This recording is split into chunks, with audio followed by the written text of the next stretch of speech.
People who know President Bush very well have told NBC News that he is puzzled and personally hurt by his low standing in the polls. But they also say he is not ready to start writing his memoirs yet because he still believes that a lot of Bill Clinton's support is mushy. Tom? Thanks, John. And at the same time, NBC's Lisa Myers tonight remains on the Perot watch. Lisa, what next for Ross Perot? Well, more homilies, Tom. Last night, Ross Perot failed to make the jump from performer to leader. And there are signs that those folksy homilies are beginning to wear thin. Perot sometimes sounded like a parody of himself from Saturday Night Live. Like the old carpenter says, measure twice, cut once. I'd go crazy sitting up there, slow dancing that one. I rest my case. His diagnosis of problems was at times unique. Perot on problems with education. 5,000 students, why is a high school that big? One reason. Sooner or later, we get 11 more boys that can run like the devil, that weigh 250 pounds, and they might win district. Not once did he offer a detailed solution, nor mention any of the politically unpopular tax increases and spending cuts in his economic plan. He was very cagey. He had no solutions. He simply repeats like drops of water from a broken, leaking pipe what the issues are, but he doesn't say how he will solve them. Some voters did like Perot's promise to serve only one term and accept no salary. Business tax increases. Tonight, Perot begins airing his long-promised program on economic solutions. He predicts 2 long programs a week until the election.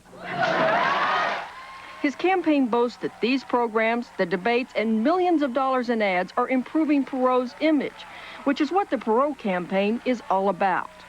As a person, as a comedic personality, I wouldn't vote for him in 100 years, but I like the guy. That's victory to Ross Perot. He now acknowledges that unless lightning strikes, he's not going to be the next president. But he promises to make the next couple of weeks interesting, Tom. Thank you, Lisa. Let's see if we can now put all the pieces of this puzzle together with our experts in Washington. See Andrea Mitchell, joined now by their boss, Tim Russert, Bureau Chief in Washington, moderator of Meet the Press, Lisa Myers and John Cochran. John Cochran, what happened to this Jim Baker speech? He's going to be the new domestic czar Sunday night in St. Louis. We're told that he had a new economic plan. Well, they still say he'll give it after the debates are over, but I don't know if even that will happen. A couple of reasons. First of all, what can he really say that George Bush can't say? And shouldn't George Bush be the one who's saying it, too? Let's say Baker gives a good speech, and everybody says, well, wait a minute. Jim Baker gave a good speech. George Bush isn't doing so well, is the wrong Republican at the top of the ticket here. So it's a lose-lose situation. They still say Jim Baker may give that speech next week, but they now are saying they don't know what topic. All right, let's go now to Andrea Mitchell. And Andrea, what about Bill Clinton? Can he reach out at this point to GOP moderates, people who are disenchanted with the president? He's trying to. He did that in Richmond, Virginia today. One of his points in his speech at the Capitol, a very short speech because he's trying to save his voice, his throat for Monday night, was that he wants to reach out to independents, to Republicans, to Perot supporters. So that really is very much part of the game plan. But they're also worrying about the base, and tonight set off on a bus trip in Louisiana to try to get out the black vote. They want to make sure that they don't lose any Democrats either. And Andrea, let's ask Lisa Myers now if there's any chance that Ross Perot will tilt to either Bill Clinton or to George Bush in the closing days of the campaign. Lisa? Well, Tom, one can never say never with Ross Perot, but it certainly doesn't look like that's going to happen. He's given us no indication that that's even an option. Ross Perot really has 2 objectives in these final days. That one is to rehabilitate his own political image, and the second is to put together a grassroots organization so he can continue to be a player after this election. As you know, Tom, Ross Perot likes the limelight. And Tim Russ, a big picture now. Is there a danger if Bill Clinton begins to plan too much for 1993? A real danger, Tom. The voters aren't wildly enthusiastic about any of these candidates. And if Bill Clinton begins to take them for granted or takes on the air of an incumbent, they've been known to punish people throughout this entire roller coaster year. And what about old-line Democratic pals? Will they begin to elect their chops now in the closing weeks of this campaign? And could that be a danger? Tom, they haven't had a White House in 12 years. Potomac fever is here. They're calling their real estate brokers, and if the American people begin to think it's that old Democratic gang again, you could see a sudden turn in the polls. All right, thanks very much. Tim Russert, John Cochran, Lisa Myers, and Andrea Mitchell in one order or another. Thanks very much for being with us tonight. When Nightly News continues in a moment, Hurricane Andrew and how it broke up a family, how the courts and the state tried to resolve this case. With these 2, what you need is patience and a lot of energy. What you don't need is irregularity. I tried some stimulant laxatives, but they can work when you least expect it, like laxative roulette. And then I remembered Metamucil. When I was pregnant, my obstetrician recommended it. She said it's a way to get the natural fiber I need. Fridays on 2 News at 10. Bill Clinton and Ross Perot have gone at it.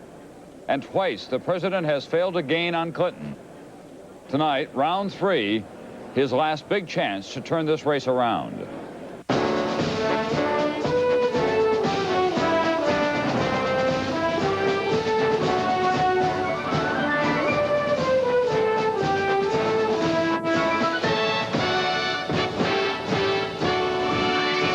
From East Lansing, Michigan, NBC News Decision 92, the presidential debates. Here is Tom Brokaw. Good evening from the Wharton Center on the campus of Michigan State University, where for the 3rd time in 8 days, that's a modern record, 3 men will meet on a common stage in pursuit of the presidency of the United States. This race still has 2 weeks to go, but the consensus tonight, even among Republican insiders, is that George Bush comes here trailing on points, on some cards by as much as 15 points. And more critical to the president, the state-by-state count, where after all the presidency is won. At the moment, Bill Clinton is leading in enough states to clinch an electoral college victory. So the polls, the economy, the calendar, George Bush faces not only that, but Bill Clinton and Ross Perot tonight. The president of the United States will need all of his competitive skills with 2 weeks to go. The moderator for tonight is Jim Lehrer of PBS. Good evening. Welcome to this 3rd and final debate among the 3 major candidates for President of the United States. Governor Bill Clinton, the Democratic nominee. President George Bush, the Republican nominee.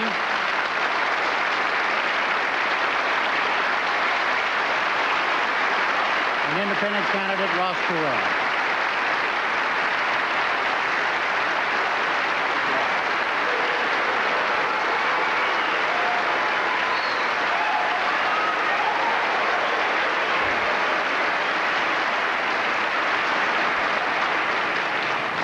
I am Jim Lehrer of the McNeil-Lehrer NewsHour on PBS. I will be the moderator for this debate, which is being sponsored by the Commission on Presidential Debates.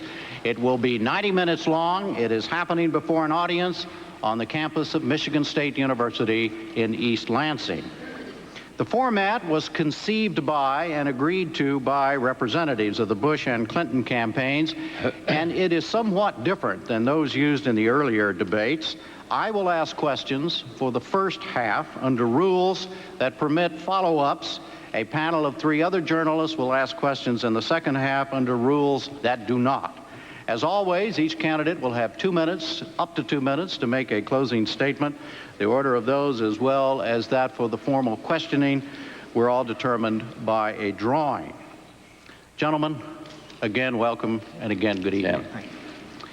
It seems from what some of those voters said at your Richmond debate and from polling and other data that each of you, fairly or not, faces serious voter concerns about the underlying credibility and believability of what each of you says you would do as president in the next 4 years. Governor Clinton, in accordance with the draw, those concerns about you are first.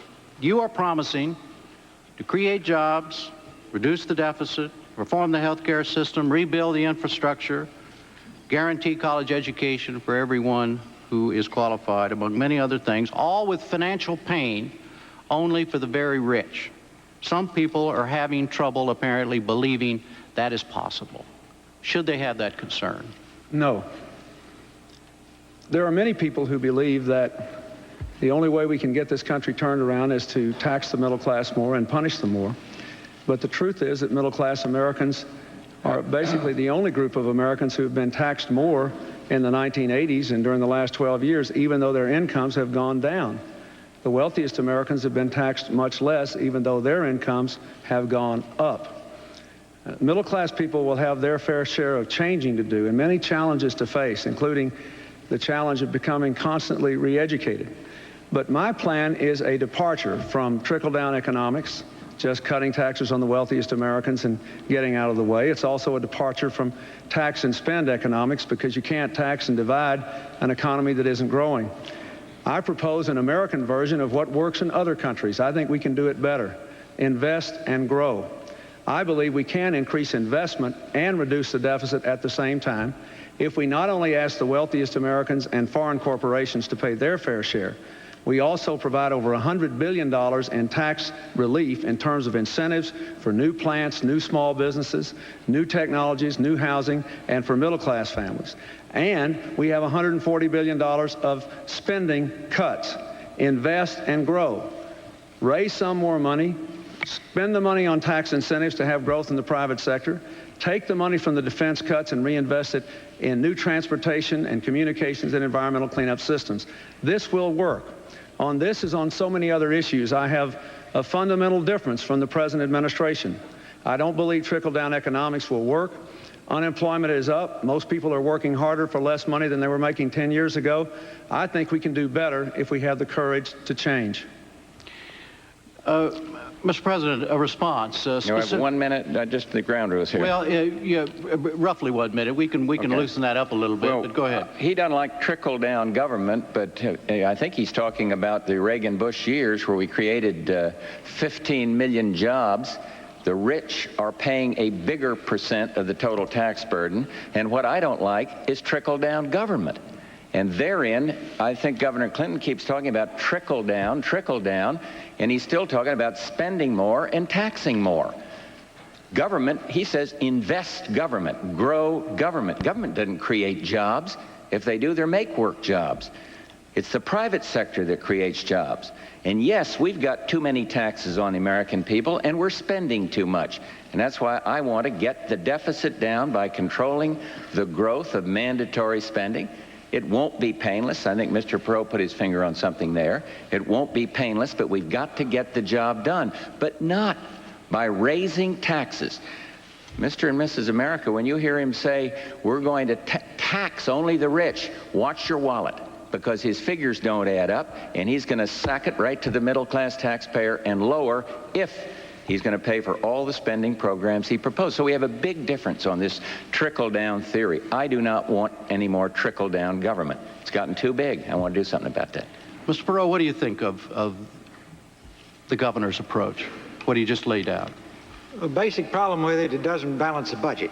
If you forecast it out, we still have a significant deficit under each of their plans, as I understand them. Our challenge is to stop the financial bleeding. If you take a patient into the hospital that's bleeding arterially, step one is to stop the bleeding.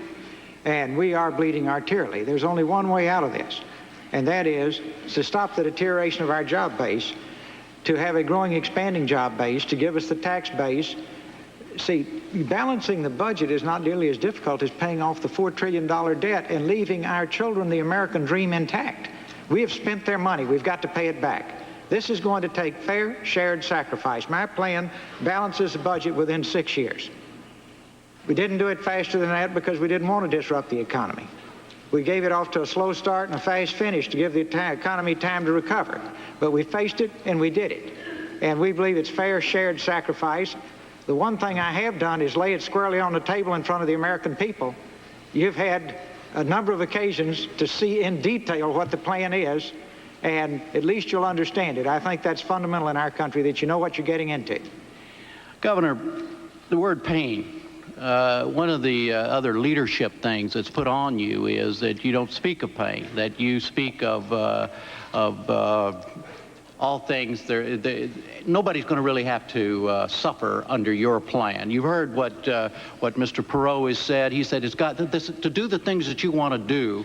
You can't do it by just taking the money from the rich. That's what the president says as well. How do you respond to that? If the numbers don't add up. For one thing, let me just follow up here. I disagree with Mr. Perot that the answer is to put a 50-cent gas tax on the middle class and raise more taxes on the middle class and the working poor than on the wealthy. His own analysis says that unemployment will be slightly higher in 1995 under his plan than it is today. And as far as what Mr. Bush says, he is the person who raised taxes on the middle class after saying he wouldn't. And just this year, Mr. Bush vetoed a tax increase on the wealthy that gave middle-class tax relief. He vetoed middle-class tax relief this year. And furthermore, under this administration, spending has increased more than it has in the last 20 years, and he asked Congress to spend more money than it actually spent. Now, it's hard to outspend Congress, but he tried to for the last 3 years. So my view is the middle class is the one, they've been suffering, Jim. Now, should people pay more for Medicare if they can? Yes. Should they pay more for Social Security if they get more out of it than they paid in? They're upper income people? Yes.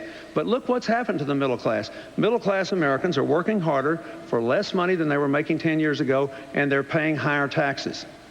The tax burden on them has not gone down, it has gone up. I don't think the answer is to slow the economy down more, drive unemployment up more, and undermine the health of the private sector. The answer is to invest and grow this economy. That's what works in other countries, and that's what will work here. As a practical matter, Mr. President, do you agree with the governor when he says that the middle class, the taxes on the middle class, do your numbers agree that the taxes on the middle class have gone up during the last? Everybody's paying too much taxes. He refers to one tax increase. Let me remind you, it was a Democratic tax increase, and I didn't want to do it, and I went along with it. And I said, I make a mistake. If I make a mistake, I admit it. That's quite different than some. But I think that's the American way. I think everyone's paying too much. But I think this idea that you can go out and then he hits me for vetoing a tax bill. Yes, I did.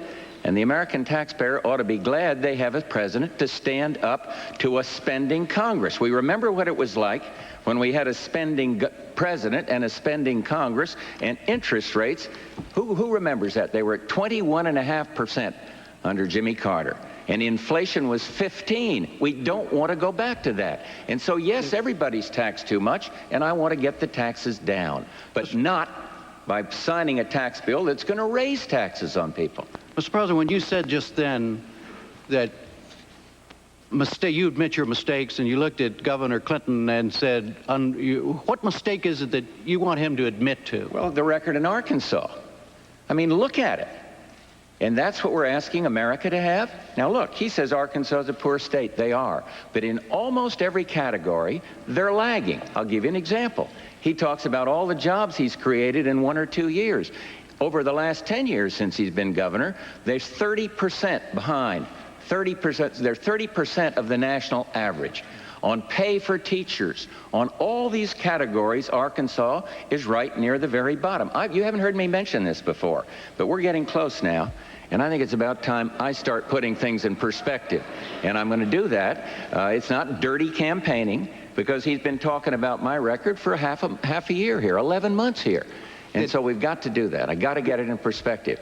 What's his mistake? Admit it, that Arkansas is doing very, very badly against any standard.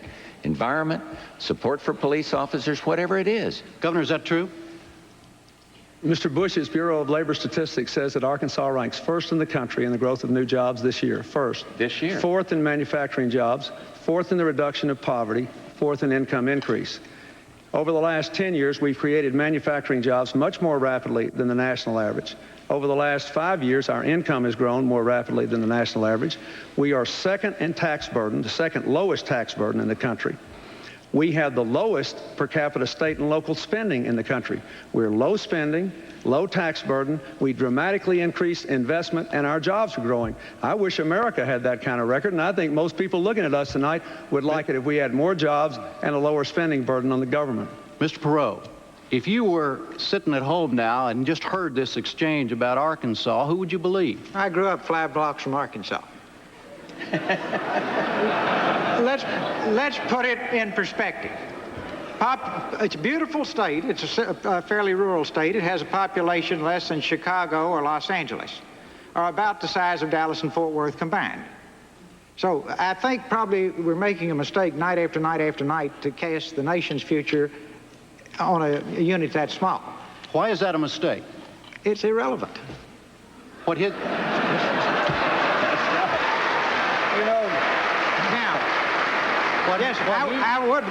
What he did as governor of Arkansas is irrelevant? No, but you can't, I could say, that I ran a small grocery store on the corner, therefore I extrapolate that into the fact that I could run Walmart. That's not true. Mr. Perot. Governor? I carefully picked an Arkansas company, you notice there, Governor. All right. Governor? Mr. Perot, with all respect, I think it is highly relevant And I think that a $4 billion budget with state and federal funds is not all that small. And I think the fact that I took a state that was one of the poorest states in the country and had been for 153 years and tried my best to modernize its economy and to make the kind of changes that have generated support from people like the presidents of Apple Computer and Hewlett-Packard and some of the biggest companies in this country, 24 retired generals and admirals and hundreds of business executives, are highly relevant. And, you know, I'm frankly amazed that since you grew up 5 blocks from there, you would think that what goes on in that state is irrelevant. I think it's been pretty impressive. It's not and the people who have jobs, and the people who have jobs and educations and opportunities that didn't have them 10 years ago don't think it's irrelevant at all. They think it's highly relevant, and they wish the rest of the country I don't have had a dog in this fight, but I'd like to get in on Well, you think this. it's relevant. Governor Clinton has to operate under a balanced budget amendment. He has to do it. That is the law. I'd like to see a balanced budget amendment for America to protect the American taxpayers. And then that would discipline not only the executive branch, but the spending Congress, the Congress that's been in control of one party, his party, for 38 years. And we almost had it done. And that institution, the House of Representatives, everyone's yelling, clean house. One of the reasons is we almost had it done, and the Speaker, a very able, decent fellow, I might add, but he twisted the arms of some of the sponsors of that legislation and had them change their vote. What's relevant here is that tool, that discipline that he has to live by in Arkansas, and I'd like it for the American people. I want the line item veto. I want to check off. So if the Congress can't do it, let people check off their income tax, 10% of it, to compel the government to cut spending. And if they can't do it, if the Congress can't do it, let them then have to do it across the board, what we call a sequester. That's the discipline we need, and I'm working for that, to protect the American taxpayer against the big spenders. Mr. President, let's move to some of the leadership concerns that have been voiced about you. And they relate to something you said in your closing statement in Richmond the other night about the president being the manager of crises. And that relates to an earlier criticism that you began to focus on the economy, on health care, on racial divisions in this country only after they became crises. Is that a fair criticism? Jim, I don't think that's a fair shot. I hear it echoed by political opponents, but I don't think it's fair. I think we've been fighting for day one to do something about the inner cities. I'm for enterprise zones. I have had it in every single proposal I've sent to the Congress. And now we hear a lot of talk, oh, well, we all want enterprise zones. And yet the House and the Senate can't send it down without loading it up with a lot of, these Christmas tree ornaments they put on the legislation.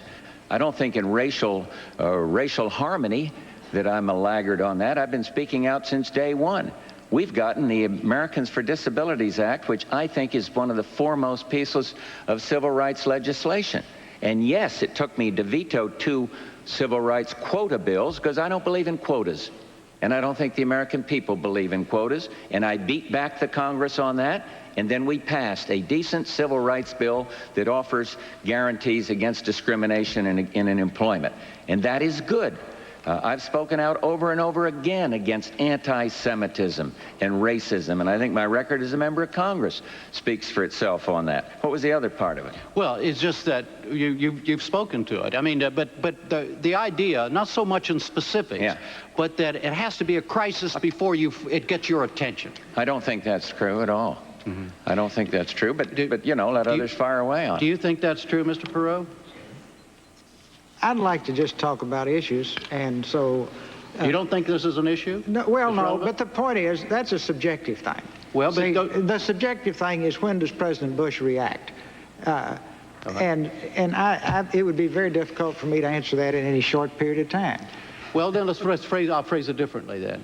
He said the other night in his closing words in Richmond that one of the key things that he believes the American people should decide among the 3 of you is who they want in charge if this country gets to a crisis. Now, that's what he said, and the rap on the president is that it's only crisis time that he focuses on some of these things. Yeah. So my question to you, we're going to talk about you in a minute. No, my question to you... I thought you'd forgotten I was here. No. But my question to you is, so okay, if you don't have nothing to say about it, fine. I'll go to Governor Clinton. But no, I will let the American people decide that. I would rather not critique the two candidates. All right. Governor, what do you think? The only thing I would say about that is I think that on the economy, Mr. Bush said for a long time there was no recession, and then said it would be better to do nothing than to have a compromise effort with the Congress. He really didn't have a new economic program until over 1,300 days into his presidency, and not all of his health care initiative has been presented to the Congress even now.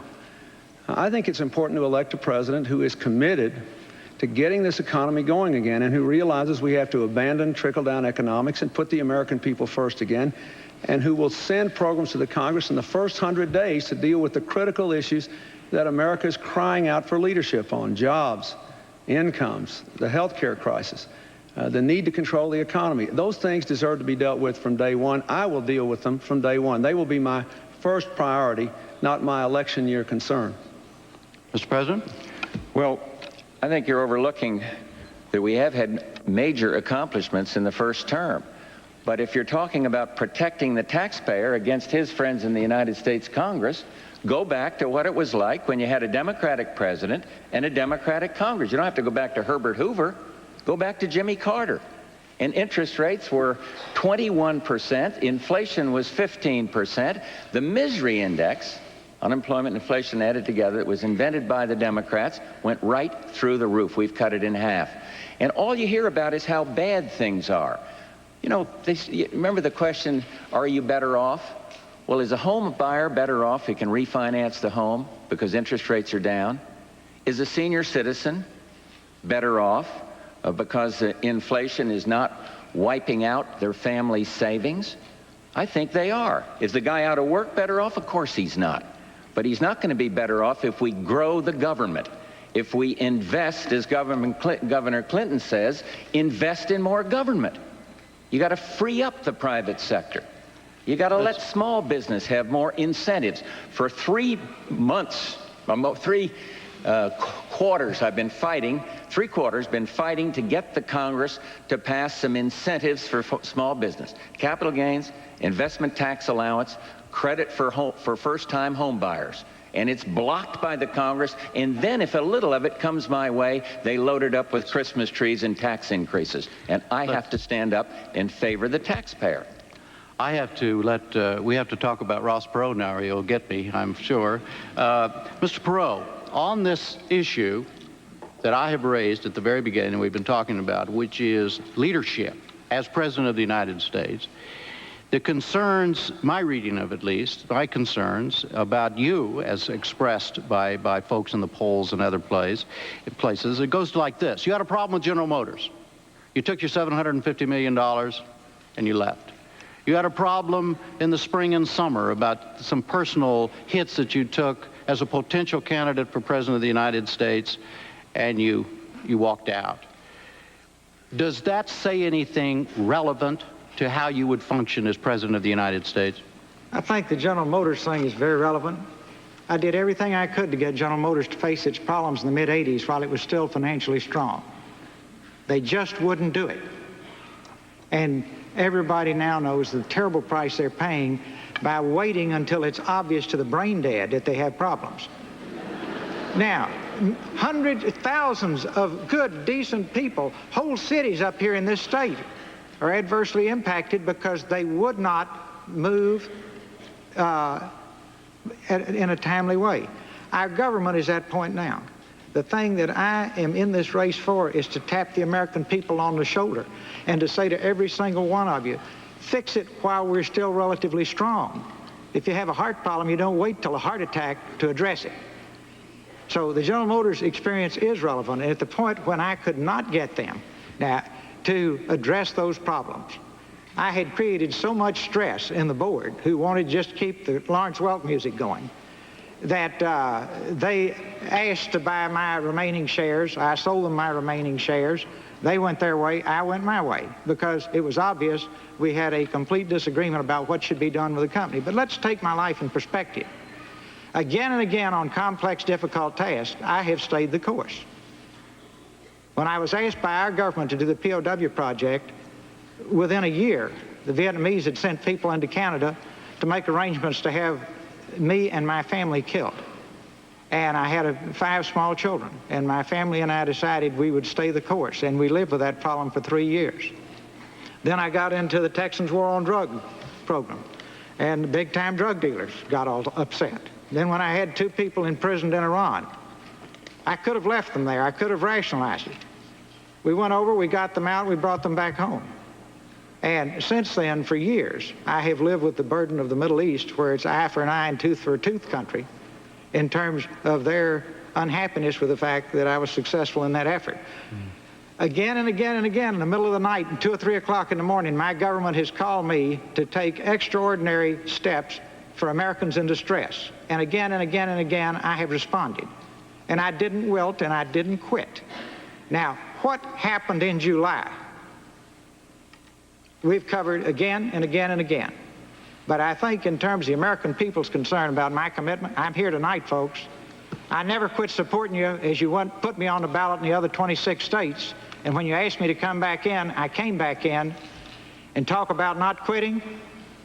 I'm spending my money on this campaign. The 2 parties are spending your money, taxpayer money. I've put my wallet on the table for you and your children. Over $60 million at least will go into this campaign to leave the American dream to you and your children, to get this country straightened out, because if anybody owes it to you, I do. I've lived the American dream. I'd like for your children to be able to live it too. Governor, do you have a response to the staying the course question about Mr. Perot? I don't have any criticism of Mr. Perot. I think what I'd like to talk about a minute is, since you asked him the question, was the General Motors issue. I don't think there's any question that the automobile executives made some errors in the 1980s.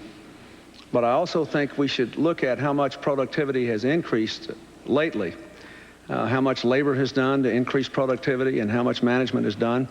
And we're still losing a lot of auto jobs, in my judgment, because we don't have a national economic strategy that will build the industrial base of this country.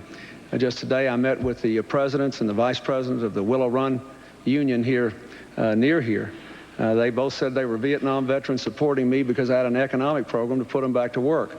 We need an investment incentive to modernize plant and equipment. We've got to control the health care costs for those people. Otherwise, we can't keep the manufacturing jobs here. And we need a tough trade policy that is fair, that insists on open markets in return for open markets. We ought to have a strategy that will build the economic and industrial base. So I think Mr. Perot was right in questioning the management practices, but they didn't have much of a partner in government here as compared with the policies the Germans and the Japanese followed, and I believe we can do better. That's one of the things I want to change. I know that we can grow manufacturing jobs. We did it in my state, and we can do it nationally. Mr. President, do you have a response to this? Yes. Well, I wondered when Governor Clinton was talking to the auto workers whether he talked about his and Senator Gore's favoring CAFE standards as a fuel efficiency standards of 40 miles per gallon. That would break the auto industry and throw a lot of people out of work. As regarding Mr. Perot, I take back something I said about him. I once said in a frivolous moment when he got out of the race, if you can't stand the heat, buy an air conditioning company. And I take it back because I think he said he made a mistake. And the thing I find is if I make a mistake, I admit it. I've never heard Governor Clinton make a mistake. But one mistake he's made is fuel efficiency standards at 40 to 45 miles per gallon will throw many auto workers out of work, and you can't have it both ways. There's a pattern here of appealing to the auto workers and then trying to appeal to the spotted owl crowd or the extremes in the environmental movement. You can't do it as president. You can't have a pattern of one side of the issue one day and on another the next. So my argument is not with Ross Perot, it is more with Governor Clinton. Governor, what about that charge? Well, you want it both ways on this issue. Let's just talk about the CAFE standards. All right. That's the fuel efficiency standards. They're now 27.5 miles per gallon per automobile fleet. I never said, and I defy you to find where I said, I gave an extensive environmental speech in April, and I said that we ought to have a goal of raising the fuel efficiency standards to 40 miles a gallon. I think that should be a goal. I've never said we should write it into law if there is evidence that that goal cannot be achieved. The National Science Foundation did a study which said it would be difficult for us to reach fuel efficiency standards in excess of 37 miles per gallon by the year 2000. I think we should try to raise the fuel efficiency. And let me say this, I think we ought to have incentives to do it. I think we ought to push to do it. That doesn't mean we have to write it into the law. Look, I am a job creator, not a job destroyer. It is the Bush administration that has had no new jobs in the private sector in the last 4 years. In my state, we're leading the country in private sector job growth, but it is good for America to improve fuel efficiency. We also ought to convert more fuel vehicles to compressed natural gas. That's another way to improve the environment. Mr. Perot, based on your experience at General Motors, where do you come down in this? This has been thrown about back and forth during his campaign from the very beginning about jobs and cafe standards. Well, everybody's nibbling around the edges. Let's go to the center of the bullseye, the core problem. And believe me, everybody on the factory floor all over this country knows it. You implement that NAFTA, the Mexican trade agreement, where they pay people $1 an hour, have no health care, no retirement, no pollution controls, et cetera, et cetera, et cetera. And you're going to hear a giant sucking sound of jobs being pulled out of this country right at a time when we need the tax base to pay the debt and pay down the interest on the debt and get our house back in order. We've got to proceed very carefully on that. There's a lot I don't understand. I do understand business. I do understand creating jobs. I do understand how to make things work. And I got a long history of doing that. Now, if you want to go to the core problem that faces everybody in manufacturing in this country, it's that agreement that's about to be put into practice. But here it's very simple. Everybody says it'll create jobs. Yes, it'll create bubble jobs. Now, you know, watch this. Listen very carefully to this. One-time surge while we build factories and ship machine tools and equipment down there. Then year after year for decades, they will have jobs. And I finally thought I didn't understand it. Called all the experts, and they said, oh, it'll be disruptive for 12 to 15 years. We haven't got 12 days, folks. We cannot lose those jobs. They were eventually saying Mexican jobs will eventually come to 7.5 an hour. Ours will eventually go down to 7.5 an hour. Makes you feel real good to hear that, right? Let's think it through here. Let's be careful. I'm for free trade philosophically, but I have studied these trade agreements till the world has gone flat, and we don't have good trade agreements across the world. I hope we'll have a chance to get into that tonight, because I can get right to the center of the bullseye and tell you why we're losing whole industries in this country. Excuse me. Just for the record, though, Mr. Perot, I take it then for your answer, you do not have a position on whether or not enforcing the CAFE standards will cost jobs in the auto industry. No, it will cost jobs, but that's not, let me say this. I'd rather, if you gave me two bad choices, okay, I'd rather have some jobs left here than just see everything head south. See? So that means no. In other words, you agree with President Bush, is that right? No, I'm saying our principal need now is to stabilize the tax base, which is the job base, and create a growing dynamic base. Now, please, folks, if you don't hear anything else I say, remember where the millions of people at work are our tax base. All right. One quick point. If you confiscate the Forbes 400 wealth, take it all, you cannot balance the budget this year. Kind of get your head straight about where the taxes, year in and year out, have got to come from. Millions and millions of people at work. I want to, yes, sir. Well, I'm caught in the middle on NAFTA. Ross says, with great conviction, he opposes the North American Free Trade Agreement. I am for the North American Free Trade Agreement. My problem with Governor Clinton, once again, is at one time he's going to make up his mind, he will see some merit in it, but then he sees a lot of things wrong with it. And then the other day he says he's for it, however, then we've got to pass other legislation. When you're President of the United States, you cannot have this pattern of saying, well, I'm for it, but I'm on the other side of it. And it's true on this, and it's true on CAFE. Look, if Ross were right on we get a free trade agreement with Mexico, why wouldn't they have gone down there now? You have a differential in wages right now. I just have an honest philosophical difference. I think free trade is going to expand our job opportunity. I think it is exports that have saved us when we're in a global slowdown, a connected global slowdown, a recession in some countries, and it's free trade, fair trade that needs to be our hallmark, and we need more free trade agreements, not fewer.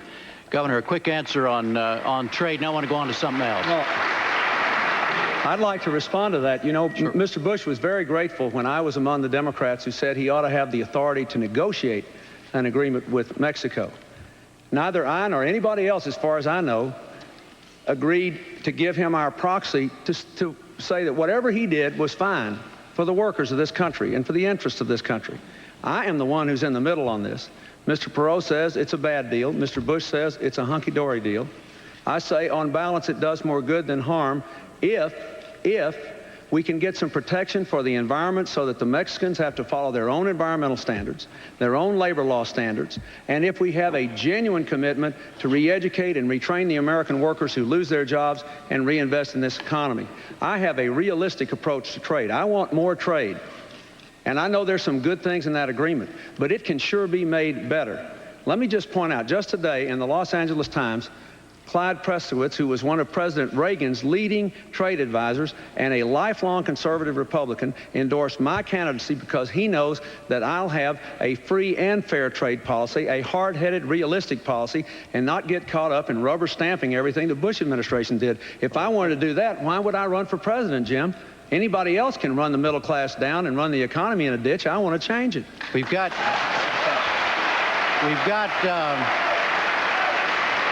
about four. I think he made my case. On the one hand, it's a good deal, but on the other hand, I'd make it better. You can't do that as president. You can't do it on the war, where he says, well, I was with the minority, but I guess I would have voted with the majority. This is my point tonight. We're talking about 2 weeks from now, you got to decide who's going to be president. And there is this pattern that has plagued him in the primaries and now about trying to have it both ways on all these issues. You can't do that. And if you make a mistake, say you made a mistake and go on about your business, trying to serve the American people. Right now we heard it. Ross is against it. I am for it. He says on the one hand I'm for it, and on the other I may be against it. The governor said I could. I said I understand it.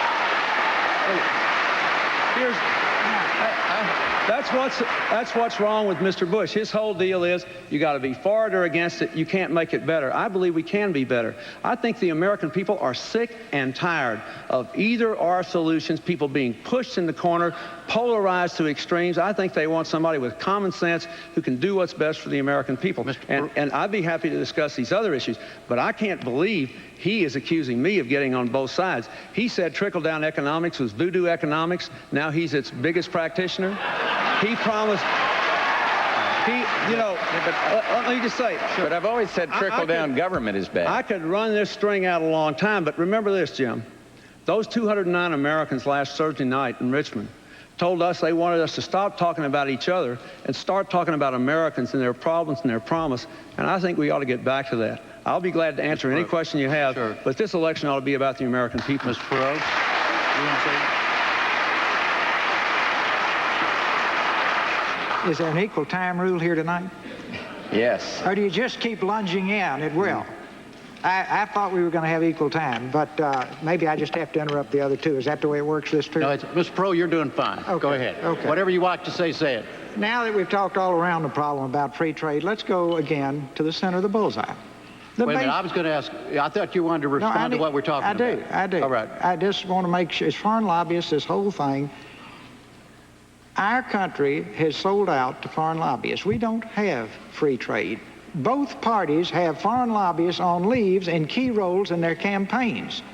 And if there's anything more unwise than that, I don't know what it is. Every debate I bring this up, nobody ever addresses it. I would like for them to look you in the eye and tell you why they have people representing foreign countries working on their campaigns. And, you know, you've seen the list, I've seen the list, we won't go into the names, but no wonder if I had those people around me all day, every day telling me it was fair and free, I might believe it.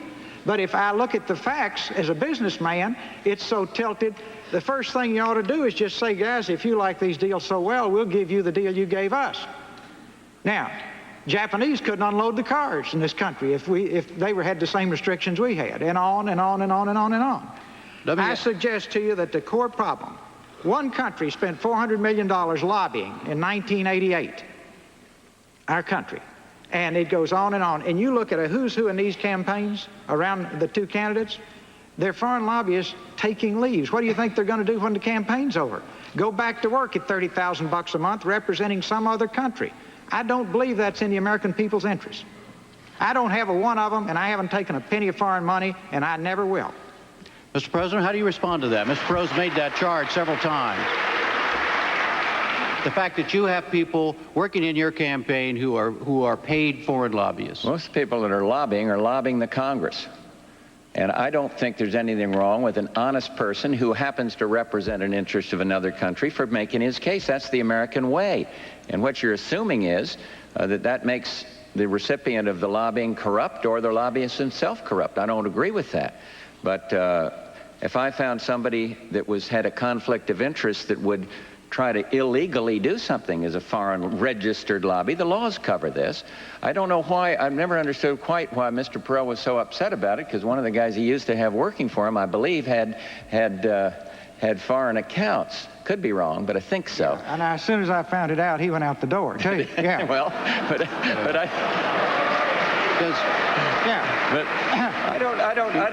I think you got to look at the integrity and the honor of the people that are being lobbied and those that are lobbyists. The laws protect the American taxpayer in this regard. If the laws are violated, so much. But to suggest if somebody represents a foreign country on anything that makes them corrupt, or against the taxpayer, I don't agree with that. One quick relevant specific. We're getting ready to dismantle the airlines industry in our country, and none of you know it. And I doubt, in all candor, if the president knows it. But this deal that we're doing with BAC and US Air and KLM and Northwest, now guess who's on the president's campaign big time? A guy from Northwest. This deal is terribly destructive to the U.S. airline industry. One of the largest industries in the world is the travel and tourist business. We won't be making airplanes in this country 10 years from now if we let deals like this go through. If the press has any interest tonight, I'll detail it to you. I won't take 10 minutes tonight. All these things take a few minutes. But that's happening as we sit here today. We hammerlock the American companies, American Airlines, Delta, the last few great we have, because we're trying to do this deal with these two European companies. And never forget, they've got Airbus over there, and it's a government-owned, privately owned consortium across Europe. They're dying to get the commercial airline business. Japan is trying to get the commercial airline business.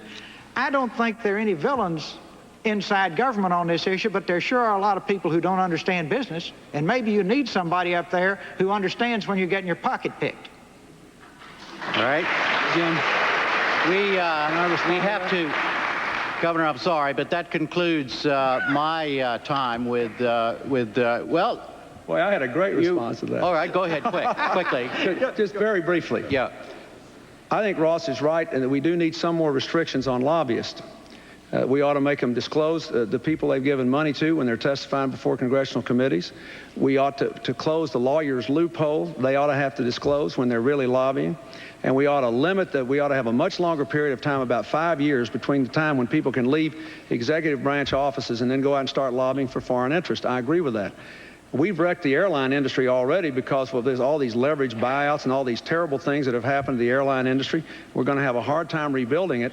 But the real thing we've got to have is a competitive economic strategy. Look what's happening to McDonnell Douglas. Even Boeing is losing market share because we let the Europeans spend $25 to $40 billion on Airbus without an appropriate competitive response. What I want America to do is to trade more, but to compete and win by investing in competitive ways. And we're in real trouble on that.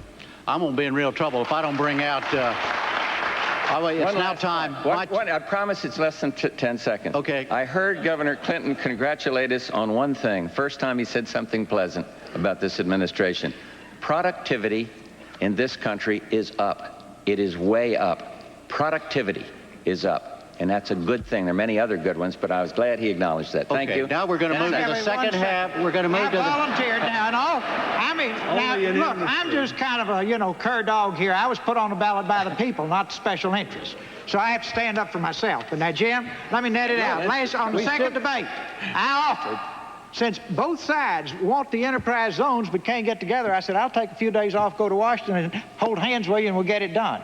I'll take a few days off, hold hands with you and get this airline thing straightened out, because that's important to this country. Now, it's kind of pathetic I have to do it, and nobody's called me yet to come up, I might mention. Right. But if they do, it's easy to fix. If you all want the enterprise zones, why don't we pass the dang thing and do it, right? All right, now we're going to bring in 3 other journalists to ask questions. They are Susan Rook of CNN, Gene Gibbons of Reuters, and Helen Thomas of United Press International. You thought you'd never get in here, did you? Right. Good evening, gentlemen. Good evening, gentlemen. Okay, we're going to continue on this subject of leadership, and the first question goes to Governor Clinton for a 2-minute answer. It will be asked by Helen Thomas. Helen? Governor Clinton, your credibility has come into question because of your different responses on the Vietnam draft. If you had it to do over again, would you put on the nation's uniform? And if elected, could you in good conscience send someone to war? If I had it to do over again, I might answer the questions a little better. You know, I'd been in public life a long time, and no one had ever questioned my role, and so I was asked a lot of questions about things that happened a long time ago. I don't think I answered them as well as I could have. Going back 23 years, I don't know, Helen. I was opposed to the war. I couldn't help that. I felt very strongly about it, and I didn't want to go at the time. It's easy to say in retrospect I would have done something differently. President Lincoln opposed the war, and there were people who said maybe he shouldn't be president. But I think he made us a pretty good president in wartime. We've had a lot of other presidents who didn't wear their country's uniform, who had to order our young soldiers into battle, including President Wilson and President Roosevelt. So the answer is I could do that. I wouldn't relish doing it, but I wouldn't shrink from it. I think that the president has to be prepared to use the power of the nation when our vital interests are threatened, when our treaty commitments are at stake, when we know that something has to be done that is in the national interest, and that is a part of being president. Could I do it? Yes, I could. All right, a reminder now, we're back on the St. Louis rules, which means that the governor had his answer, and then each of you will have 1 minute to respond. Mr. President. Well, I've expressed my heartfelt difference with Governor Clinton on organizing demonstrations while in a foreign land against your country when young ghetto kids have been drafted and are dying. My argument with him on the question was about the draft is that there's this same pattern. In New Hampshire, Senator Kerry said you ought to level, you ought to tell the truth about it. On April 17th, he said he'd bring out all the records on the draft. They have not been forthcoming. He got a deferment or he didn't. He got a notice or he didn't. And I think it's this pattern that troubles me more than the draft. A lot of decent, honorable people felt as he did on the draft. But it is this pattern. And again, you might be able to make amendments all the time, Governor, but you got to, as president, you can't be on all these different sides, and you can't have this pattern of saying, well, I did this or I didn't, then the facts come out and you change it. That's my big difference with him on the draft. It wasn't failing to serve. Your minute is up, sir. Yes, sir. Mr. Perot, 1 minute. I've spent my whole adult life very close to the military. Feel very strongly about the people who go into battle for our country. Appreciate their idealism, their sacrifices, appreciate the sacrifices their families make. That's been displayed again and again in a very tangible way. I look on this as history. I don't look on it personally as relevant. And I consider it really a waste of time tonight when you consider the issues that face our country right now. All right, the next question goes to President Bush, and Gene Gibbons will ask it. Gene? Mr. President, you keep saying that you made a mistake in agreeing to a tax increase to get the 1990 budget deal with Congress. But if you hadn't gotten that deal, you would have either had to get repeal of the Gramm-Rudman Deficit Control Act or cut defense spending drastically at a time when the country was building up for the Gulf War and decimate domestic discretionary spending, including such things as air traffic control. If you had it to do all over again, sir, which of those alternatives would you choose? I wouldn't have taken any of the alternatives. I believe I made a mistake. I did it for the very reasons you say. There was one good thing that came out of that budget agreement, and that is we put a cap on discretionary spending. 1/3 of the president's budget is at the president's discretion, or really the Congress, since they appropriate every dime and tell a president how to spend every dime. We've put a cap on the growth of all that spending, and that's good, and that's helped. But I was wrong because I thought the tax compromise, going along with one Democratic tax increase, would help the economy. I see no evidence that it has done it. So what would I have done? What should I have done? I should have held out for a better deal that would have protected the taxpayer and not ended up doing what we had to do, or what I thought at the time would help. So I made a mistake, and you know, the difference I think is that I knew at the time I was going to take a lot of political flack. I knew we'd have somebody out there yelling, "Read my lips." And I did it because I thought it was right, and I made a mistake. That's quite different than taking a position where you know it's best for you. That wasn't best for me, and I knew it in the very beginning. I thought it would be better for the country than it was. So there we are. Mr. Perot, 1 minute. Mr. Perot.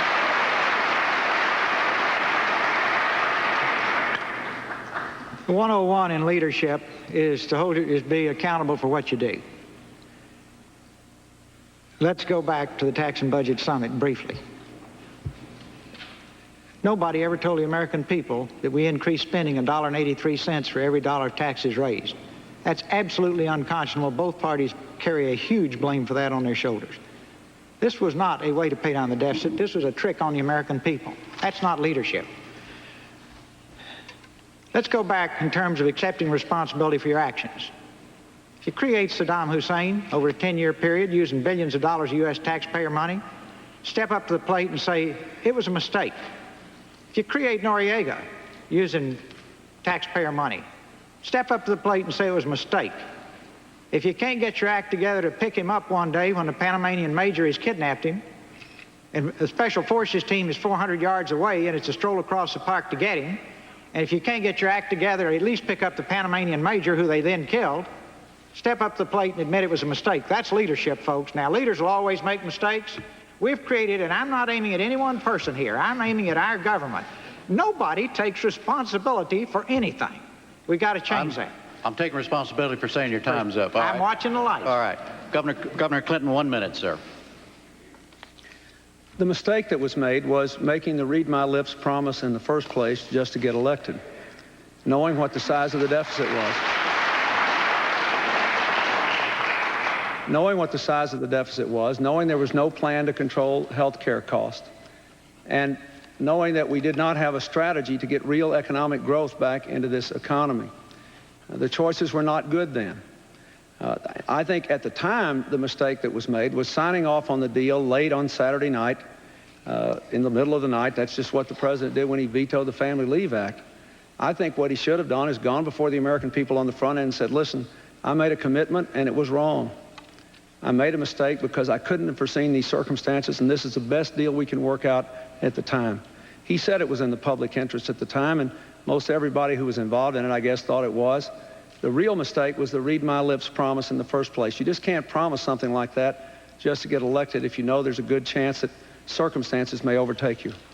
All right, Mr. Perot, the question is for you. You have a 2-minute answer, and it will be asked by Susan Rook. Mr. Perot, you've talked about going to Washington to do what the people who run this country want you to do. But it is the president's duty to lead, and often lead alone. How can you lead if you are forever seeking consensus before you act? You're talking about two different subjects. In order to lead, you first have to use the White House as a bully pulpit and lead. Then you have to develop consensus or you can't get anything done, and that's where we are now. We can't get anything done. How do you get anything done? When you've got all of these political action committees, all of these thousands of registered lobbyists, 40,000 registered lobbyists, 23,000 special interest groups, and the list goes on and on and on, and the average citizen out here just working hard every day. You've got to go to the people. I just love the fact that everybody, particularly in the media, goes bonkers over the town hall. I guess it's because you will lose your right to tell them what to think. The point is, they'll get to decide what to think. Hey, you got something there. What you've been, I love the fact that people will listen to a guy with a bad accent and a poor presentation manner talking about flip charts for 30 minutes because they want the details. See, all the folks up there at the top said the attention span of the American people is no more than 5 minutes. They won't watch it. They're thirsty for it. You want to have a new program in this country. If you get grassroots America excited about it, and if they tap Congress on the shoulder and say, do it, Charlie, it'll happen. And that's a whole lot different from these fellows running up and down the halls, whispering in their ears now and promising campaign funds for the next election if they do it. Now, I think that's going back to where we started. That's having a government from the people. I think that's the essence of leadership, rather than cutting deals in dark rooms in Washington. Governor Clinton, 1 minute. Well, I believe in the town hall meetings. They started with my campaign in New Hampshire.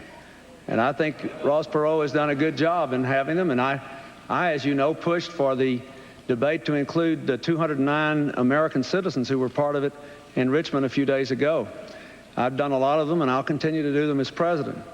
But I'd also like to point out that I haven't been part of what we're criticizing in Washington tonight. Of the three of us, I have balanced the government budget 12 times. I have offered and passed campaign finance reform, offered, pushed for, and passed in public referendum lobbyist restrictions, done the kinds of things you have to do to get legislators together, not only to establish consensus, but to challenge them to change.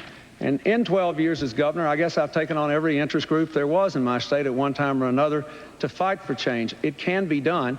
That's why I tried to be so specific in this campaign to have a mandate, if elected, so that Congress will know what the American people have voted for. President Bush, 1 minute. I would like the record to show with the panelists that Ross Perot took the first shot at the press. My favorite bumper sticker, though, is annoy the media, re-elect President Bush. And I just had to work that in. Sorry, Helen. I'm going to pay for this later on. Look, you have to build a consensus, but in some things, Ross mentioned Saddam Hussein. Yes, we tried, and yes, we failed to bring him into the family of nations. He had the fourth largest army. But then when he moved against Kuwait, I said, this will not stand. And it's hard to build a consensus. We went to the UN. We made historic resolutions up there. The whole world was united. Our Congress was dragging its feet. Governor Clinton said, well, I might have been with the minority. Let sanctions work. But I guess I would have voted with the majority. A president can't do that. Sometimes he has to act. And in this case, I'm glad we did, because if we'd have let sanctions work and had tried to build a consensus on that, Saddam Hussein today would be in Saudi Arabia, controlling the world's oil supply, and he would be there with maybe with a nuclear weapon. We busted the fourth largest army, and we did it through leadership. All right, we're going to go on to another subject now, and the subject is priorities. And the first question goes to you, President Bush, and Susan will ask it. President Bush, gentlemen, I acknowledge that all of you have women and ethnic minorities working for you and working with you. But when we look at the circle of the key people closest to you, your inner circle of advisors, we see white men only. Why and when will that change? You don't see Margaret Tutwiler sitting in there with me today? The key people, President Bush. The key people. The people beyond the glass ceiling. I think our cabinet members are key people. I think the woman that works with me, Rosa Mary, is about as tough as a boot out there and makes some discipline and protects the taxpayer. Look at our cabinet. You talk about somebody strong. Look at Carla Hills.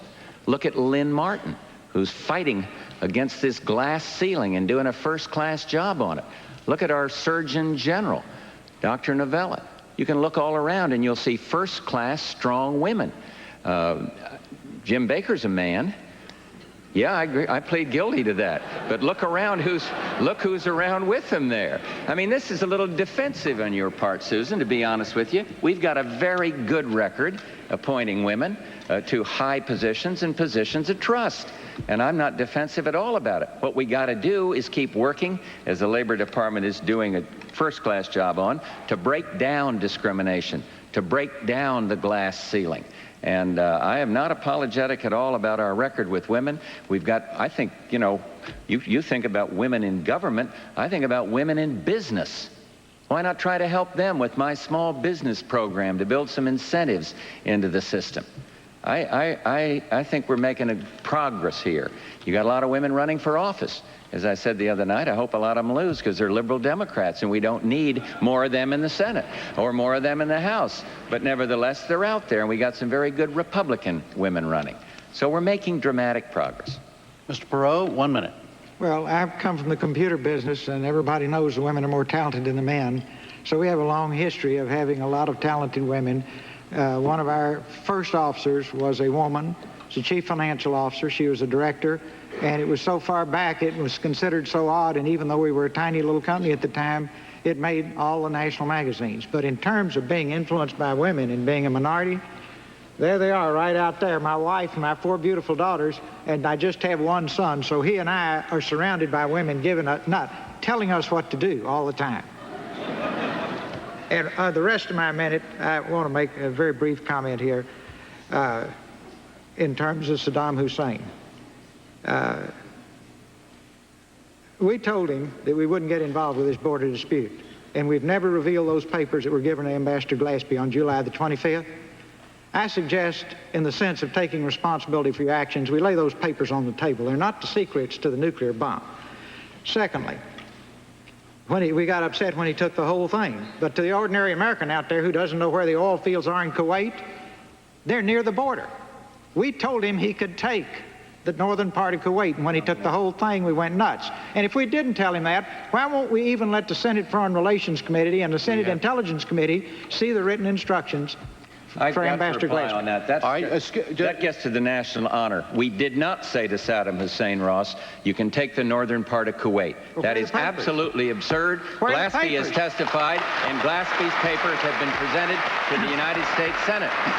Okay. Now, please, if you have time, go through Nexus and Lexus, pull all the old news articles, look at what Ambassador Glaspie said all through the fall and what have you, and then look at what she and Kelly and all the others in state said at the end when they were trying to clean it up, and talk to any head of any of those key committees in the Senate.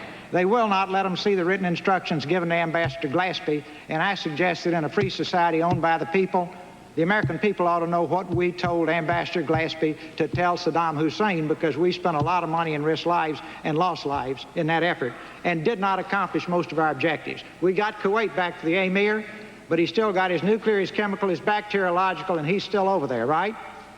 I'd like to see those written instructions. Sorry. Mr. President, when you just make sure that everybody knows what's going on here. When you responded directly to Mr. Perot, you violated the rule, your rules. Now, I'm more than willing. I apologize. When I make a mistake, I sound No. I just want to make sure that everybody. I just want to make sure everybody understands. If you all want to change the rules, we can do it. No, I don't. Okay, I apologize for it. But Governor that Clinton, one got right to the national honor. And okay, I'm sorry. but Governor Clinton, you have a minute. Susan, I don't agree that there are no women and minorities in important positions in my campaign. There are many. But I think even more relevant is my record at home. For most of my time as governor, a woman was my chief of staff. An African American was my chief cabinet officer. An African American was my chief economic development officer. It was interesting today. There was a story today or yesterday in the Washington Post about my economic programs. And my chief budget officer and my chief economic officer were both African Americans, even though the Post didn't mention that, which I think is a sign of progress. The National Women's Political Caucus gave me an award, one of their Good Guy Awards, for my involvement of women in high levels of government, and I've appointed more minorities to positions of high level in government than all the governors in the history of my state combined before me. So that's what I'll do as president. I don't think we've got a person to waste, and I think I owe the American people a White House staff, a cabinet, and appointments that look like America, but that meet high standards of excellence, and that's what I'll do.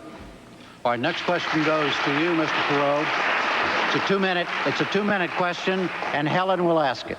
Helen? Mr. Perot, what proof do you have that Saddam Hussein was told that he could have the oil? Do you have any actual proof, or are you asking for the papers. I really came in with another question, is what is this penchant you have to investigate everyone? Are those accusations correct? Investigating your staff, investigating the leaders of the grassroots movement, investigating associates of your family? No, they're not correct.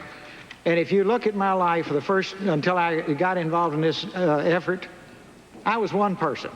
And then after the Republican Dirty Tricks group got through with me, I'm another person, which I consider an absolutely sick operation. And all of you in the press know exactly what I'm talking about. They investigated every single one of my children. They investigated my wife. They interviewed all of my children's friends from childhood on. They went to extraordinary, sick lengths. And I just found it amusing that they would take 2 or 3 cases where I was involved in lawsuits and would engage an investigator. The lawyers would engage an investigator, which is common. And the only difference between me and any other businessman that has the range of businesses I have is I haven't had that many lawsuits. So that's just another one of those little Fruit Loopy things they make up to try to, instead of facing issues, to try to redefine a person's that's running against them. This goes on night and day. I will do everything I can if I get up there to make dirty tricks a thing of the past. One of the 2 groups has raised it to an art form. It's a sick art form. Now let's go back to Saddam Hussein. We gave Ambassador Glaspie written instructions. That's a fact. We've never let the Congress and the Foreign Relations Senate Intelligence Committee see them. That's a fact. Ambassador Glaspie did a lot of talking right after July the 25th, and that's a fact, and it's all the newspapers, and you pull all of it at once and read it, and I did, and it's pretty clear what she and Kelly and the other key guys around that thing thought they were doing. Then, at the end of the war, when they had to go testify about it, their stories are a total disconnect from what they said in August, September, and October. So I say, this is very simple. Saddam Hussein released a tape, as you know, claiming it was a transcript of their meeting where she said, we will not become involved in your border dispute, and in effect, you can take the northern part of the country. We later said, no, that's not true. I said, well, this is simple. What were her written instructions? We guard those like the secrets to the atomic bomb, literally. Now, I say, whose country is this? This is ours. Who will get hurt if we lay those papers on the table? The worst thing is, it's a mistake. Nobody did any of this with evil intent. I just object to the fact that we cover up and hide things, whether it's Iran-Contra, Iraq-Gate, or you name it. It's a steady stream. Right. Governor Clinton, you have 1 minute. Let's take Mr. Bush for the moment at his word. He's right. We don't have any evidence, at least, that our government did tell Saddam Hussein he could have that part of Kuwait. And let's give him the credit he deserves for organizing Operation Desert Storm and Desert Shield. It was a remarkable event. But let's look at where I think the real mistake was made. In 1988, when the war between Iraq and Iran ended, we knew Saddam Hussein was a tyrant. We had dealt with him because he was against Iran. The enemy of my enemy maybe is my friend. All right, the war's over. We know he's dropping mustard gas on his own people. We know he's threatened to incinerate half of Israel. Several government departments, had information that he was converting our aid to military purposes and trying to develop weapons of mass destruction. But in late '89, the president signed a secret policy saying we were going to continue to try to improve relations with him. And we sent him some sort of communication on the eve of his invasion of Kuwait that we still wanted better relations. So I think what was wrong, I give credit where credit is due, but the responsibility was in coddling Saddam Hussein when there was no reason to do it and when people at high levels in our government knew he was trying to do things that were outrageous. Mr. President, you have a minute. I'm sorry. Well, it's awful easy when you're dealing with 90-90 hindsight. We did try to bring Saddam Hussein into the family of nations. He did have the 4th largest army. All our Arab allies out there thought we ought to do just exactly that. And when he crossed the line, I stood up and looked into the camera and I said, this aggression will not stand. And we formed a historic coalition and we brought him down. and we destroyed the Fourth Army, largest army, and the battlefield was searched, and there wasn't one single iota of evidence that any U.S. weapons were on that battlefield, and the nuclear capability has been searched by the United Nations, and there hasn't been one single scintilla of evidence that there's any U.S. technology involved in it. And what you're seeing on all this Iraq gate is a bunch of people who were wrong on the war, trying to cover their necks here and try to do a little revisionism. And I cannot let that stand, because it isn't true. Yes, we had grain credits for Iraq, and there isn't any evidence that those grain credits were diverted into weaponry. None. None whatsoever. And so I just have to say, it's fine. You can't say there, Governor Clinton, and say, well, I think I've supported the minority, let sanctions work, or wish that it'd go away, but I would have voted with the majority. Come on, that's not leadership. All right, the next question goes to Governor Clinton, and Gene Gibbons will ask it. Gene? Governor, an important aspect of leadership is, of course, anticipating problems. During the 1988 campaign, there was little or no mention of the savings and loan crisis that has cost the American people billions and billions of dollars. Now there are rumblings that a commercial bank crisis is on the horizon. Is there such a problem, sir? If so, how bad is it, and what will it cost to clean it up? Gene, there is a problem in the sense that there are some problem banks, and on December 19th, new regulations will go into effect, which will, in effect, give the government the responsibility to close some banks that are not technically insolvent, but that are plainly in trouble. On the other hand, I don't think that we have any reason to believe that the dimensions of this crisis are anywhere near as great as the savings and loan crisis. The mistake that both parties made in Washington with the S&L business was deregulating them without proper capital requirements, proper oversight and regulation, proper training of the executives. Many people predicted what happened, and it was a disaster. The banking system in this country is fundamentally sound with some weak banks. I think that our goal ought to be, first of all, not to politicize it, not to frighten people. Secondly, to say that we have to enforce the law in two ways. We don't want to overreact, as the federal regulators have, in my judgment, on good banks so that they've created credit crunches that have made our recession worse in the last couple of years. But we do want to act prudently with the banks that are in trouble.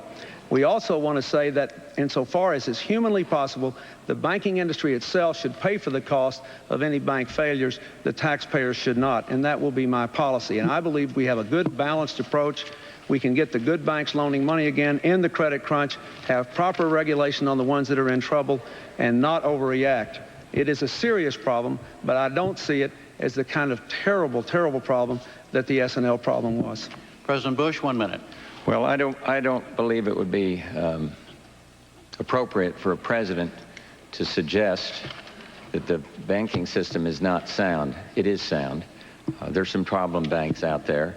But what we need is financial reform. We need some real financial reform, banking reform legislation. And I have proposed that.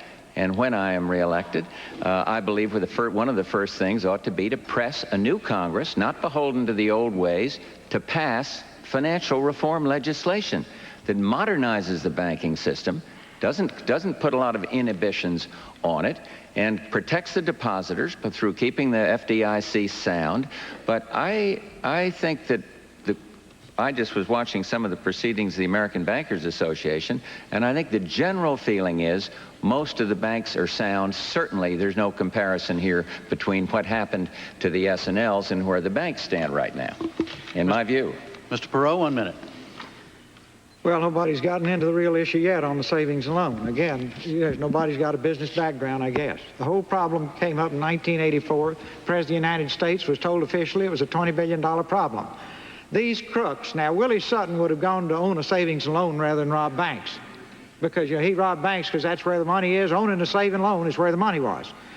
Yeah, in 1984 they were told. I believe the vice president was in charge of deregulation. Nobody touched that tar baby till the day after election in 1988, because they were flooding both parties with crooked PAC money. And it was in many cases stolen PAC money. Now, you and I never got a ride on a lot of these yachts and fancy things it bought, but you and I are paying for it. And they buried it till right after the election. Now, if you believe the Washington Post and you believe this extensive study that's been done, and I'm reading it, right after Election Day this year, they're going to hit us with 100 banks. It'll be a $100 billion problem. Now, if that's true, just tell me now. Yeah, I'm grown up. I can deal with it. I'll pay my share. But just tell me now. Don't bury it until after the election twice. I say that to both political parties. The people deserve that since we have to pick up the tab. You got the PAC money. We'll pay the tab. Just tell us. All right, Mr. Perot, the next question, we're going into a new round here on a category just called differences, and the question goes to you, Mr. Perot, and Gene will ask it. Gene? Mr. Perot, aside from the deficit, what government policy or policies do you really want to do something about? What really sticks in your craw about conditions in this country, beside the deficit, that you would want to fix as president? The debt and the deficit. Well, if you watched my television show the other night, you saw it. And if you watch it Thursday, Friday, Saturday this week, you'll get more. So, a shameless plug there, Mr. President. But, in a nutshell, we've got to reform our government or we won't get anything done. We have a government that doesn't work. All these specific examples I'm giving tonight, if you had a business like that, they'd be leading you away and boarding up the doors. We have a government that doesn't work. It's supposed to come from the people. It comes at the people. The people need to take their government back. You've got to reform Congress. They've got to be servants of the people again. You've got to reform the White House. We've got to turn this thing around. And it's a long list of specific items. And I've covered it again and again in print and on television. But very specifically, the key thing is to turn the government back to the people and take it away from the special interests and have people go to Washington to serve. Who can give themselves a 23% pay raise anywhere in the world except Congress? Who would have 1,200 airplanes worth $2 billion a year just to fly around in? I don't have a free reserve parking place at National Airport. Why should my servants? I don't have an indoor gymnasium and an indoor tennis court, an indoor every other thing they can think of. I don't have a place where I can go make free TV to send to my constituents to try to brainwash them to elect me the next time. And I'm paying for all that for those guys. I'm going to be running an ad pretty soon that shows, they promised us they were going to hold the line on spending at Tax and Budget Summit. And I'm going to show how much they have increased this little stuff they do for themselves. And it is silly putty, folks, and the American people have had enough of it. Step one, if I get up there, we're going to clean that up. You say, how can I get Congress to do that? I'll have millions of people at my shoulder to shoulder with me, and we will see it done warp speed, because it's wrong. It's just, we've turned the country upside down. Governor Clinton, you have 1 minute. Governor? I would just point out on the point Mr. Perot made, I agree that we need to cut spending in Congress. I've called for a 25% reduction in congressional staffs and expenditures. But the White House staff increased its expenditures by considerably more than Congress has in the last 4 years under the Bush administration. And Congress has actually spent $1 billion less than President Bush asked them to spend.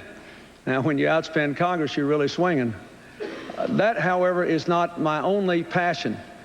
The real problem in this country is that most people are working hard and falling further behind. My passion is to pass a jobs program and get incomes up with an investment incentive program to grow jobs in the private sector, to waste less public money and invest more, to control health care costs and provide for affordable health care for all Americans, and to make sure we've got the best trained workforce in the world. That is my passion. We've got to get this country growing again and this economy strong again, or we can't bring down the deficit. Economic growth is the key to the future of this country. President Bush, 1 minute. On government reform? Sir? Government reform? Yes, yeah. Exactly. To respond to what the subject that Mr. Perot mentioned. How about this for government reform policy? Reduce the White House staff by 1/3 after or at the same time that Congress does the same thing for their staff. Term limits for members of the United States Congress. Give the government back to the people. Let's do it that way. The president has term limits. Let's limit some of these guys sitting out here tonight. Term limits. And then how about a balanced budget amendment to the Constitution? 43 more than that states have it, I believe. Let's try that. And you want to do something about all this extra spending that concerns Mr. Perot and me? Okay, how about a line item veto? 43 governors have that. And give it to the president. And if the Congress isn't big enough to do it, let the president have a shot at this excess spending. A line item veto, that means you can take a line and cut out some of the pork out of a meaningful bill. Governor Clinton keeps hitting me on vetoing legislation. Well, that's the only protection the taxpayer has against some of these reckless pork programs up there. And I'd rather be able to just line it right out of there and get on about passing some good stuff, but leave out the garbage. All right. Line item veto. There's a good reform program for you. All right. Next question goes to Governor Clinton. You have 2 minutes, Governor, and Susan will ask it. Governor Clinton, you said that you will raise taxes on the rich, people with incomes of $200,000 a year or higher. A lot of people are saying that you will have to go lower than that, much lower. Will you make a pledge tonight below which an income level that you will not go below? I'm looking for numbers, sir, not just a concept. My plan, you can read my plan. My plan says that we want to raise marginal incomes on family incomes above $200,000 from 31 to 36%. That we want to ask foreign corporations simply to pay the same percentage of taxes on their income that American corporations pay in America. That we want to use that money to provide over $100 billion in tax cuts for investment in new plant and equipment, for small business, for new technologies, and for middle-class tax relief. Now, I will tell you this, I will not raise taxes on the middle class to pay for these programs. If the money does not come in there to pay for these programs, we will cut other government spending or we will slow down the phase-in of the programs. I am not going to raise taxes on the middle class to pay for these programs. Now, furthermore, I am not going to tell you, read my lips on anything, because I cannot foresee what emergencies might develop in this country. And the president said never, never, never would he raise taxes in New Jersey. And within a day, Marlon Fitzwater, his spokesman, said, now that's not a promise. So I think even he has learned that you can't say read my lips because you can't know what emergencies might come up. But I can tell you this, I'm not going to raise taxes on middle-class Americans to pay for the programs I recommended. Read my plan. And you know how you can trust me about that? Because, you know, in the first debate, Mr. Bush made some news. He had just said Jim Baker was going to be Secretary of State, but in the first debate he said no, now he's going to be responsible for domestic economic policy. Well, I'll tell you, I'll make some news in the third debate. The person responsible for domestic economic policy in my administration will be Bill Clinton. I'm going to make those decisions, and I won't raise taxes on the middle class to pay for my program.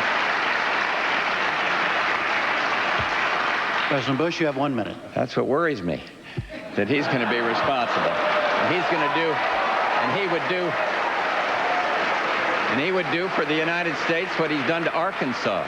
He would do for the United States what he's done to Arkansas. We do not want to be the lowest of the low. We are not a nation in decline. We are a rising nation.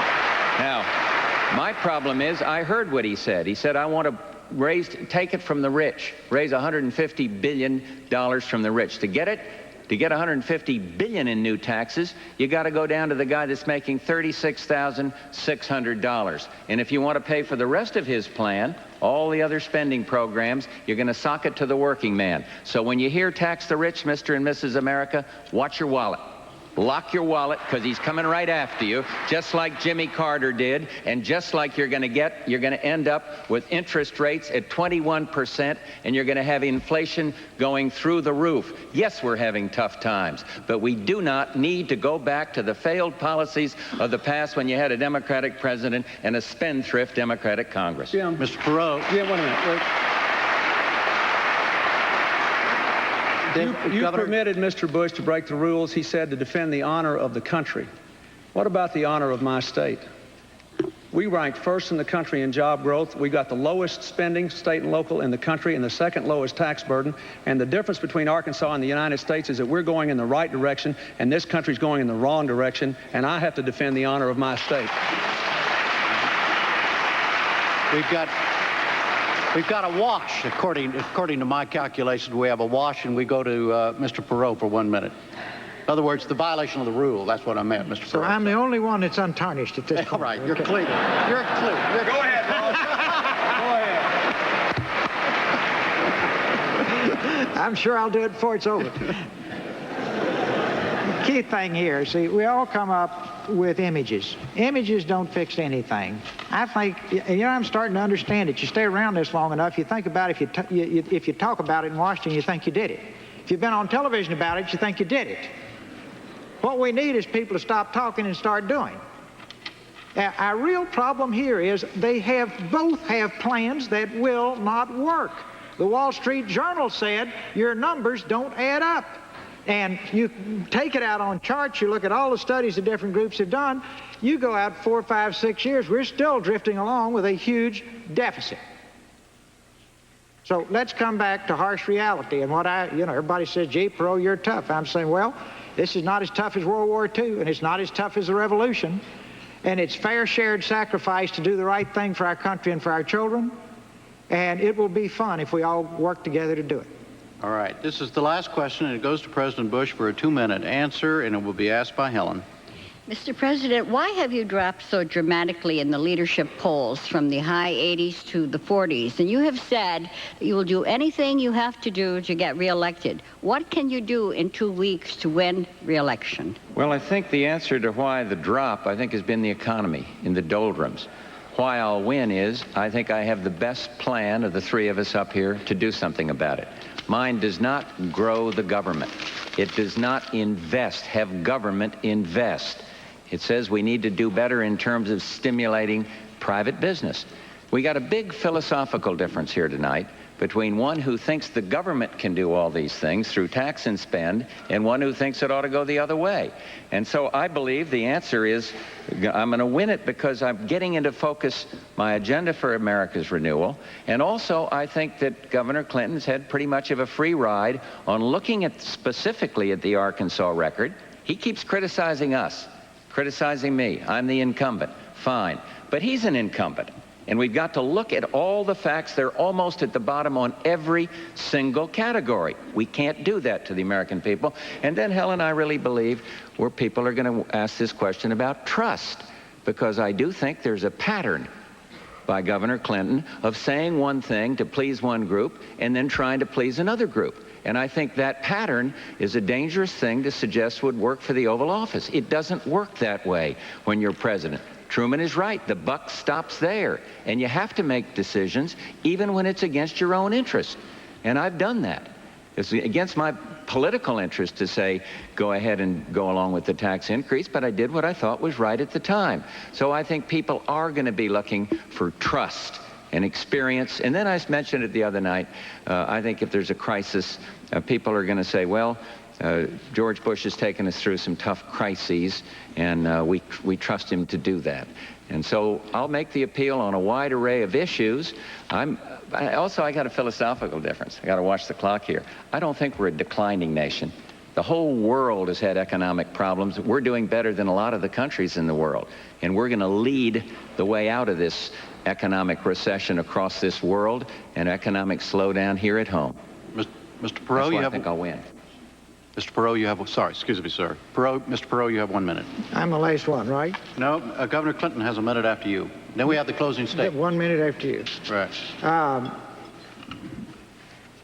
I'm totally focused on the fact that we may have bank failures and nobody answered it. I'm totally focused on the fact that we are still evading the issue of the Glaspie papers. I'm totally focused on the fact that we still could have enterprise zones according to both parties, but we don't.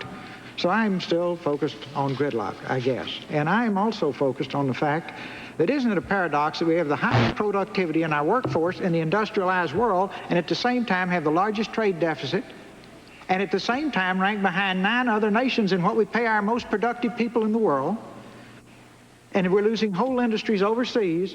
Now, can't somebody agree with me that the government is breaking businesses' legs with these trade agreements? They're breaking businesses' legs in a number of different ways. We have an adversarial relationship that's destroying jobs and sending them overseas while we have the finest workers in the world. Keep in mind, the factory worker has nothing to do with anything except putting it together on the factory floor. It's our obligation to make sure that we give him the finest products in the world to put together and we don't break his legs in the process. Governor Clinton, 1 minute. I really can't believe Mr. Bush is still trying to make trust an issue after Read My Lips and 15 million new jobs and embracing what he called voodoo economics and embracing an export enhancement program for farmers he threatened to veto and going all around the country giving out money and programs that he once opposed. But the main thing is, he still didn't get it from what he said the other night to that fine woman on our program, that the 209 people in Richmond, they don't want us talking about each other. They want us to talk about the problems of this country. I don't think he'll be reelected because trickle-down economics is a failure, and he's already offering more of it. And what he's saying about my program is just not true. Look at the Republicans that have endorsed me. High-tech executives in Northern California. Look at the 24 generals and admirals retired who've endorsed me, including the deputy commander of Desert Storm. Look at Sarah Brady, Jim Brady's wife, President Reagan's press secretary, who endorsed me because he knuckled under to the NRA and wouldn't fight for the Brady bill. We've got a broad-based coalition that goes beyond party because I am going to change this country and make it better with the help of the American people. All right, now that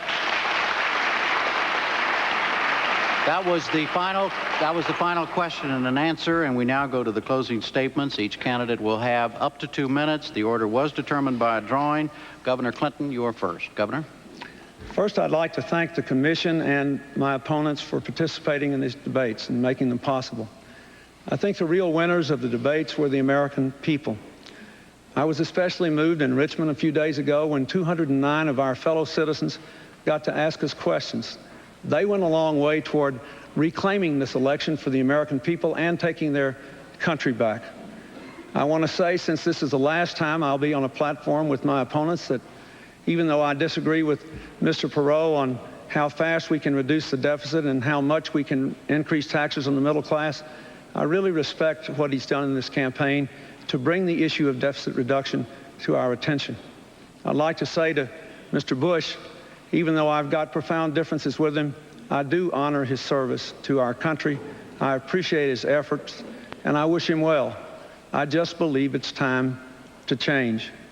I offer a new approach. It's not trickle-down economics. It's been tried for 12 years, and it's failed. More people are working harder for less, 100,000 people a month losing their health insurance, unemployment going up, our economy slowing down. We can do better. And it's not tax and spend economics.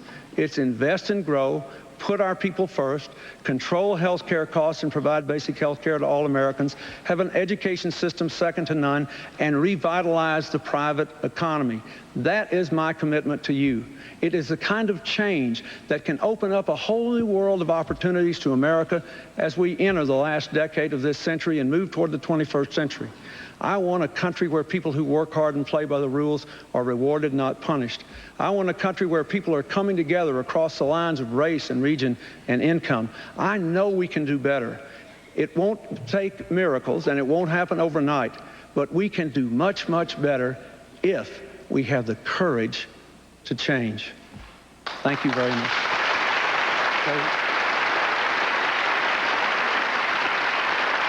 President Bush, your closing statement, sir. 3 weeks from now, two weeks from tomorrow, America goes to the polls, and you're going to have to decide who you want to lead this country to economic recovery. On jobs, that's the #1 priority, and I believe my program for stimulating investment, encouraging small business, brand new approach to education, strengthening the American family, and yes, creating more exports is the way to go.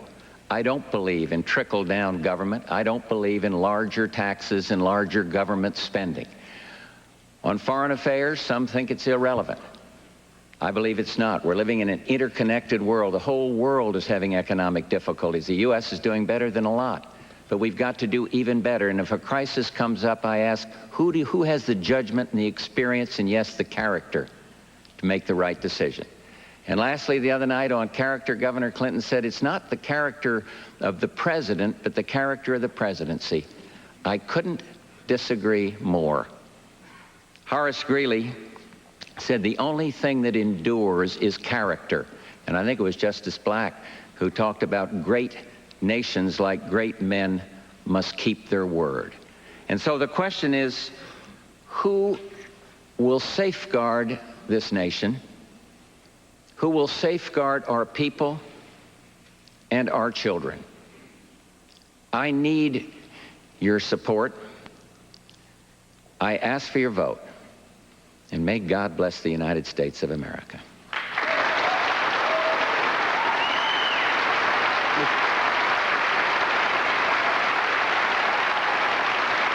Mr. Perot? Mr. Perot, your closing statement. Mr. Perot, your closing statement, sir. To the millions of fine, decent people who did the unthinkable and took their country back in their own hands and put me on the ballot, let me pledge to you that tonight is just the beginning. These next 2 weeks, we will be going full steam ahead to make sure that you get a voice and that you get your country back. This Thursday night on ABC from 8:30 to 9, Friday night on NBC from 8 to 8:30, and Saturday night on CBS from 8 to 8:30, we'll be down in the trenches under the hood working on fixing the old car to get it back on the road. Now, question is, can we win? Absolutely we can win because it's your country. Question is who do you want in the White House? It's that simple. Now, you got to stop letting these people tell you who to vote for. You got to stop letting these folks in the press tell you you're throwing your vote away. You got to start using your own head.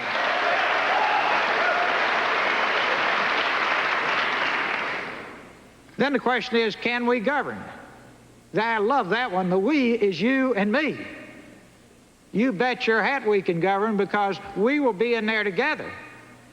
And we will figure out what to do, and you won't tolerate gridlock. You won't tolerate endless meandering and wandering around, and you won't tolerate non-performance. And believe me, anybody that knows me understands I have a very low tolerance for non-performance also. Together, we can get anything done. The President mentioned that you need the right person in a crisis. Well, folks, we got one, and that crisis is a financial crisis. Pretty simply, who's the best qualified person up here on the stage to create jobs? Make your decision and vote on November the 3rd. I suggest you might consider somebody who's created jobs. Second, who's the best person to manage money? I suggest you pick a person who's successfully managed money. Who's the best person to get results and not talk? Look at the record, make your decision. And finally, who would you give your pension fund and your savings account to manage? And last one, who would you ask to be the trustee of your estate and take care of your children if something happened to you? Finally, to you students up there, God bless you. I'm doing this for you. I want you to have the American dream. And to the American people, I'm doing this because I love you. That's it. Thank you very much. All right, my thanks. Mr. Perot. Thank you, Mr. Perot. Thank you, Mr. President. Thank you, Governor Clinton, for being with us tonight and the previous debates. Thank you to the panel. The only thing that is left to be said is, from Michigan State University in East Lansing, I'm Jim Lara. Thank you and good night. Well, the debates are over, but the fight goes on based on those closing statements. Effective statements by all three presidential candidates tonight. No knockouts, to continue the boxing metaphor. And the question is that good enough for President Bush in the final 2 weeks? You will make that decision, of course. He went after Clinton tonight again on the whole issue of character and ambivalence, and especially on taxes, saying if you think he's going to tax only the top of the income tax bracket, sit on your wallet. But then he got blindsided, hit up alongside the head by Ross Perot on the whole question of the treatment of Saddam Hussein before the invasion of Kuwait.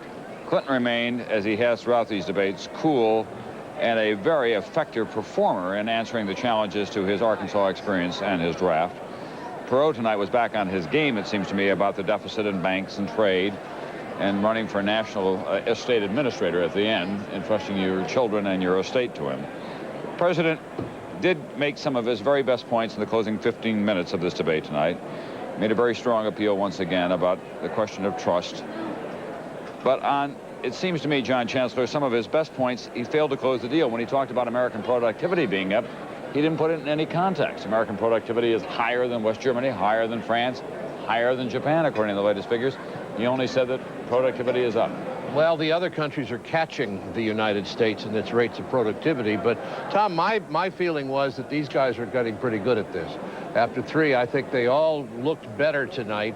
I think the president was the one who showed the most improvement in his debating skills. I thought he was poised and funny at times. He was very good on national security and gave an excellent rebuttal to attacks on his policies toward Iraq and Saddam Hussein. The question is, will he disclose the papers that Ross Perot was demanding? Well, he hasn't disclosed a lot of things people have been asking so far, so I'm not sure he will. I thought Perot was effective, but the really amazing thing to me is to see how Perot, who's at down around 10 or 12% in the polls, is flattered by these other candidates as though he were some kind of sacred object. They won't ever say a single word against them, and you know that Ross Perot is driving these other 2 men crazy, and they won't say a single word about him. Finally, I think that on Clinton, the interesting thing about watching him perform in public is that we get a chance to see Bill Clinton thinking. You can almost see the wheels going around in there, and I think that's a very good attribute for somebody in a debate like this. He has natural skills, obviously, but he's also, I think, been served well by the fact that he's now been running for 12 months. He's been giving answers to these kinds of questions 4 and 5 times a day throughout the New Hampshire primaries, right through the primary season, and then here tonight. So he's developed his skills pretty well, and he doesn't have to run on the record of this economy as the president has to. No, and looking at it, Tom, I think you would probably agree. I didn't see anybody who expanded the base tonight. I think that each man's supporters felt that their candidate did well in this final debate. And so I don't think the polls are going to change. And I have one final, I began looking at my watch, the way the president looked at his about halfway through this. And I guess 3 debates in 8 days is absolutely enough for anybody. NAFTA and cafe standards is not going to hold you out. Sir. Well, that's some of what we think. We know that you have your own very strong opinions as well. We'll be back right after this.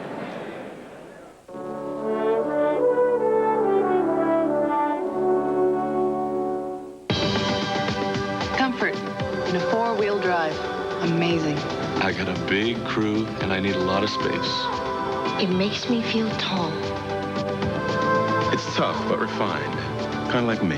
It's got it all. Why do more people find themselves in a Ford Explorer than any other vehicle in its class? For as many reasons as there are explorers. Finders keepers. Find yourself in an Explorer. Have you driven a Ford lately? We're back, and the ritual of these debates, of course, is that the spinners are out in force tonight. You'll recall that the last time around, the presidential campaign mistakenly faxed the strong talking points to the news media before the debate concluded. Tonight, they withheld their fire until it was all over. That's the room downstairs there. The most interesting, it seems to me, spinning face-offs or back-offs, if you will. James Carville, who's the president's, Bill Clinton's chief political strategist, was standing back-to-back against Mary Matlin the other night, who has that same job for President Bush. They are romantically involved when there's no campaign in place, and there they were standing back-to-back defending their candidate. We'll be back tonight immediately following your local news for 25 minutes of complete analysis and a wrap-up of this historic debate. A reminder, the election 2 weeks from tomorrow. We'll see you tonight right after the local news. See you then. For 10 years, she raised him and loved him. Then she tried to adopt him. We need his parents' permission. No. Based on the true story. Life Goes On's Chris Burke, JoBeth Williams, Wonder Years' Allie Mills. Don't you talk to me about parental rights. They have lost theirs. Jonathan, the boy nobody wanted, NBC tonight. Introducing the new minivan store at your Chrysler Plymouth dealer. Compare the widest range of America's most popular minivans, all under one roof. Voyager, an outstanding family value. Grand Voyager, even more spacious. The luxurious Chrysler Town & Country. If you're looking for a minivan, any minivan, first see the experts who sold over 3 million. The Minivan Store. Only at your Texas Chrysler Plymouth dealer, where real advantages make a real difference. Papalos frozen pizza has caused a sensation almost everywhere. This is why nobody's calling. Really? Papalos doesn't taste like those other frozen pizzas. It's made with lots of 100% real cheese, real tomatoes, not paste, leaner meats. Papalos really delivers on taste, and it's 90% fat-free. We're in real trouble. Right. Papalos Papalos frozen pizza. So good, you may never call out for pizza again. Living with Alzheimer's. Go inside the family tonight at 10.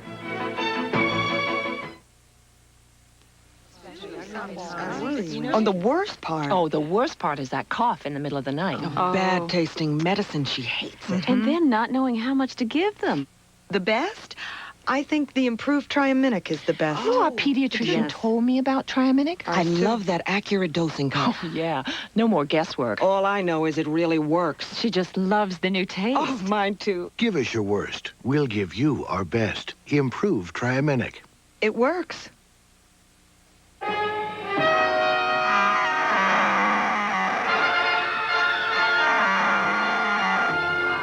Fisher-Price Dino Roars. They're a scream. We've road tested the Fisher-Price Pickup and Go with the world's most inexperienced drivers. No other truck in history picks up like the Pickup and Go from Fisher-Price. She's a blue-eyed blonde with a black Cadillac, deep dish chrome, and her hair tied back. On the seat next to her is the Taco Bell sack, burritos from Taco Bell. Combo burritos with beans and beef, onion red sauce and cheddar cheese. Delicious chilitos with chili and cheddar, bean burritos with cheese never tasted better. A bright red sweater and a smile on her face, her eyes light up with every taste.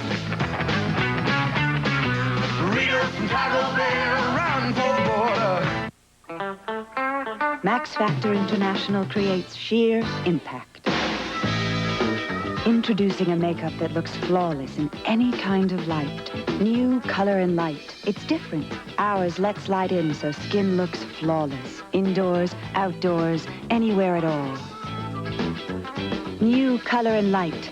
Flawless in any kind of light. Impact. Max Factor International.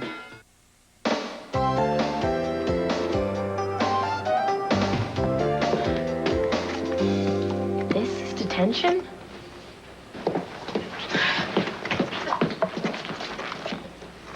Washington crossing the Delaware? Uh-huh. That's beautiful. Thank you.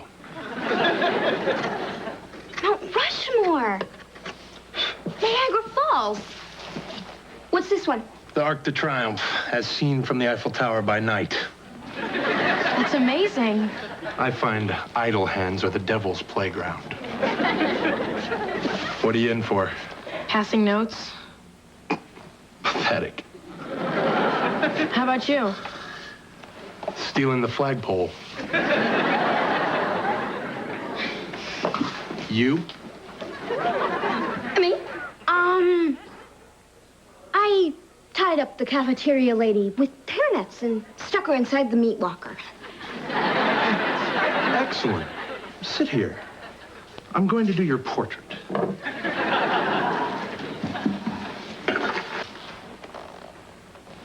Now, if you move, I'll mess this up. I hate that. So don't move. Gotcha.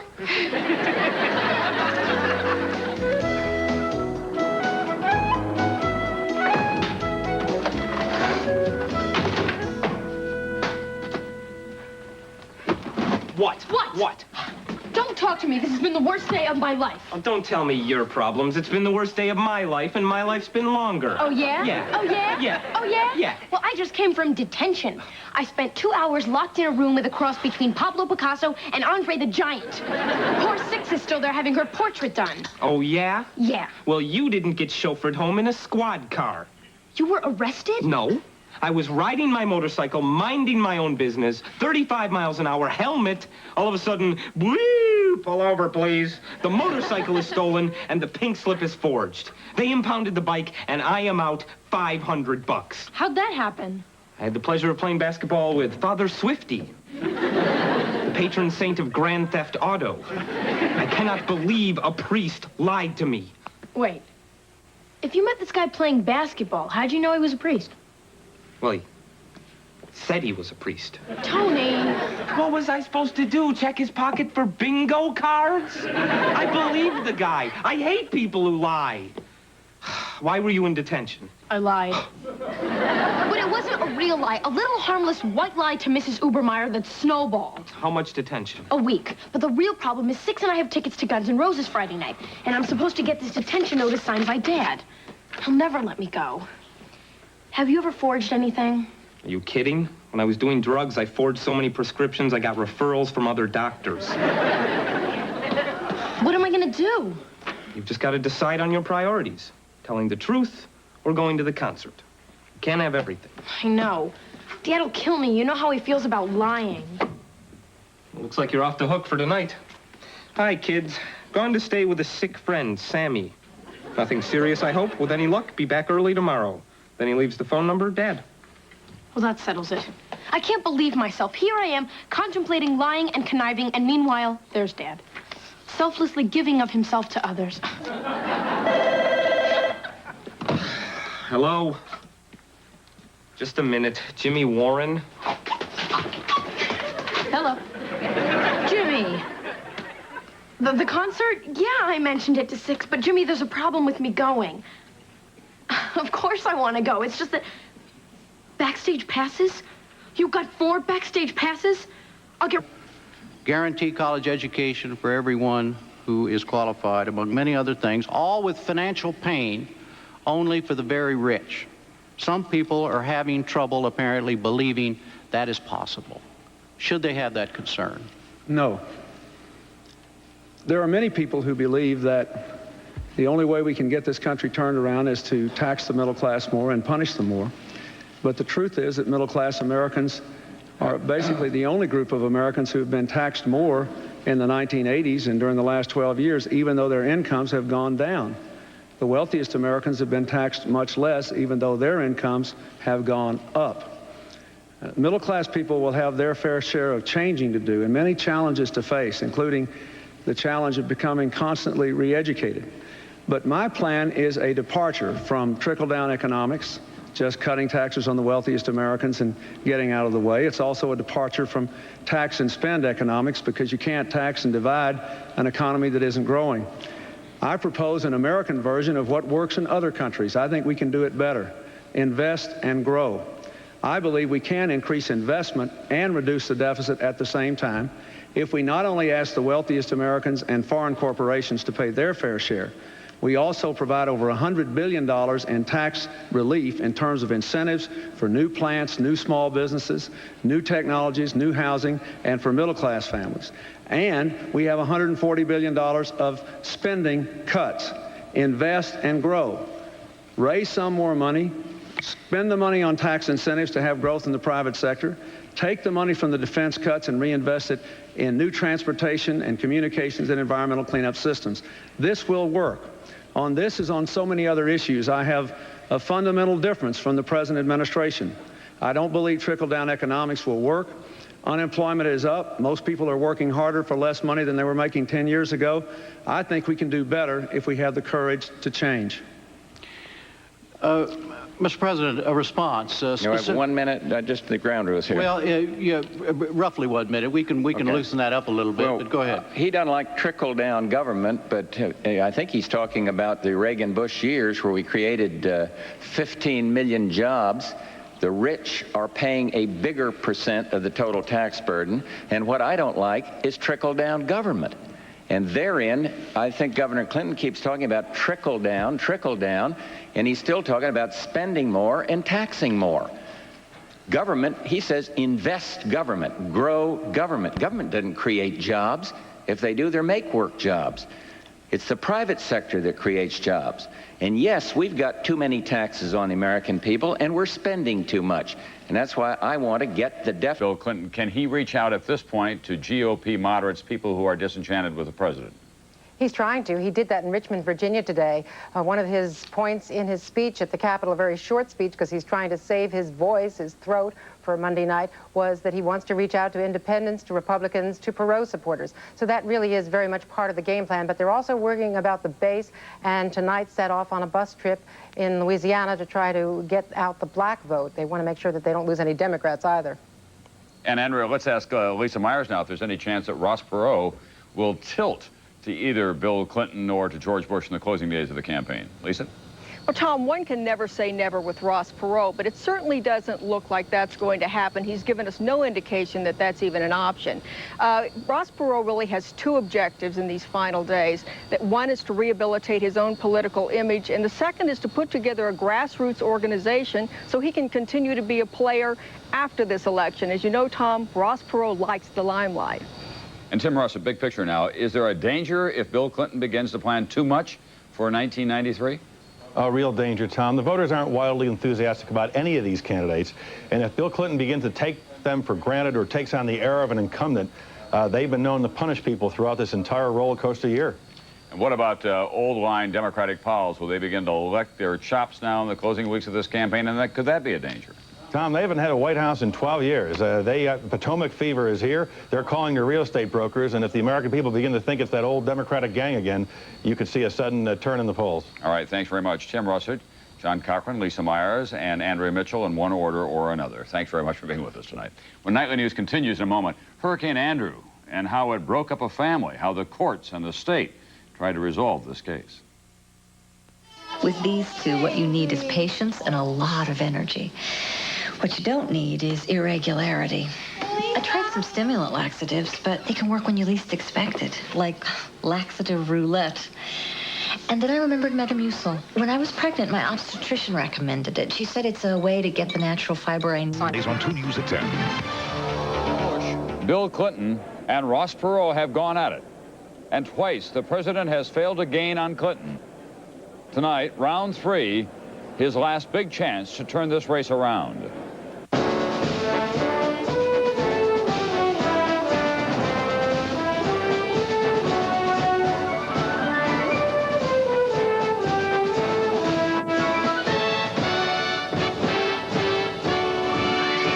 From East Lansing, Michigan, NBC News Decision 92, the presidential debates. Here is Tom Brokaw.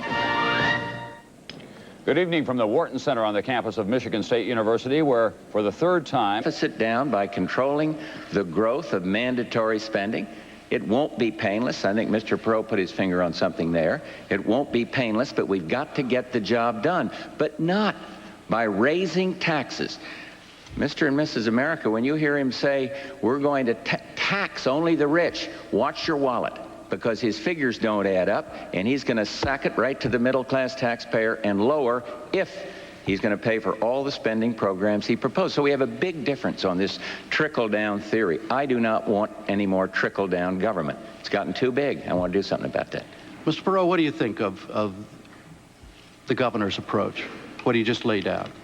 The basic problem with it, it doesn't balance the budget.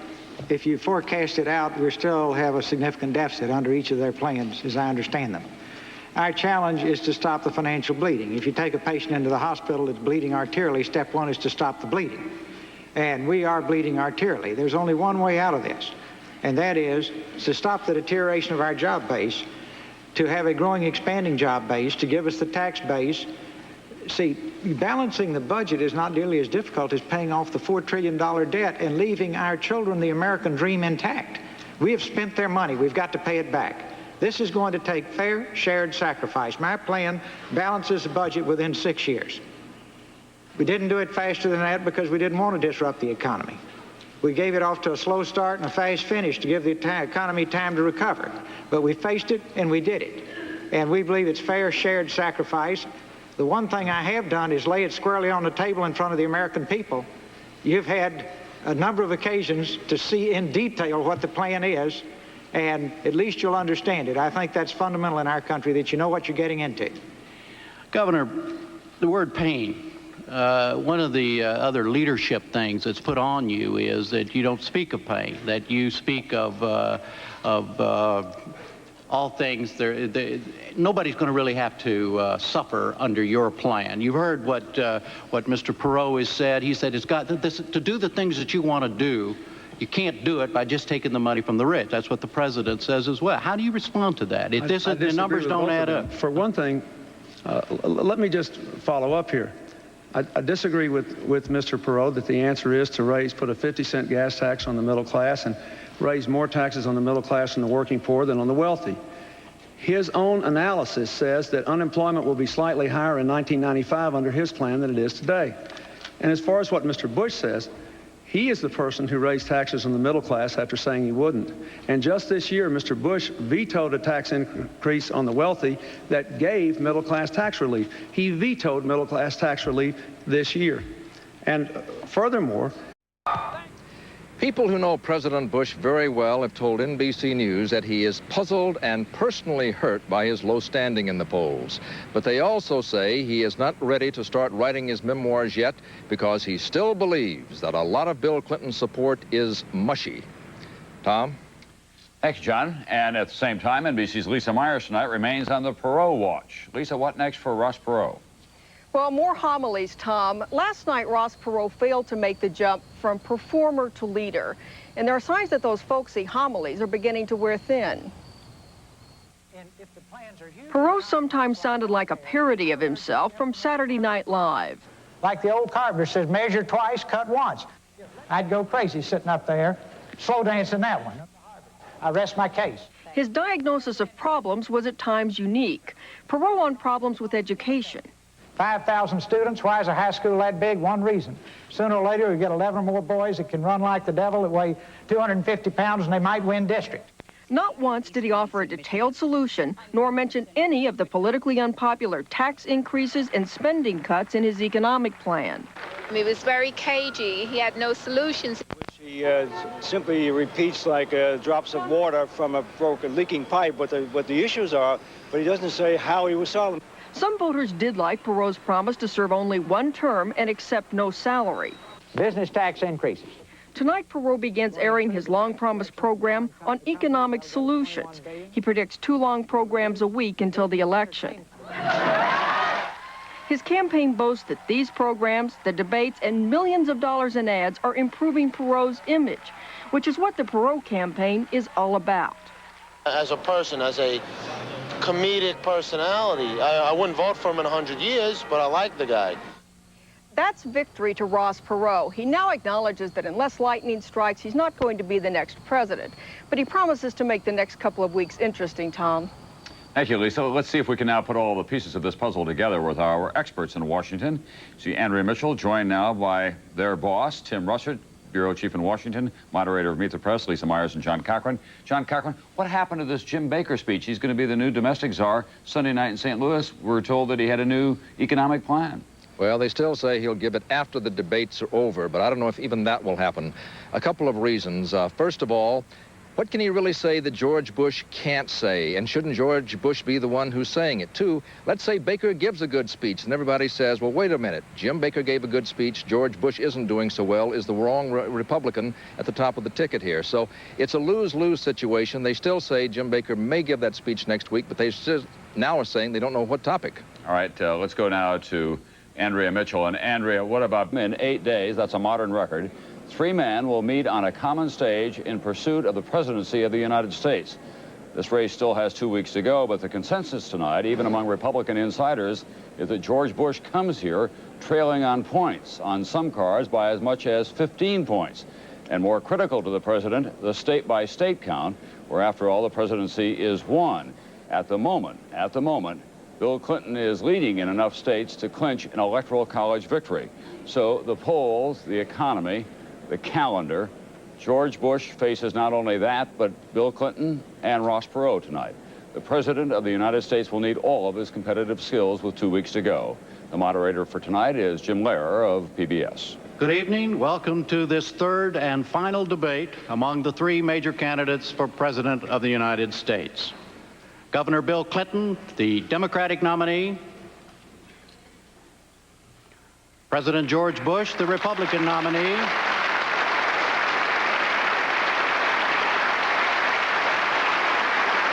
And independent candidate Ross Perot.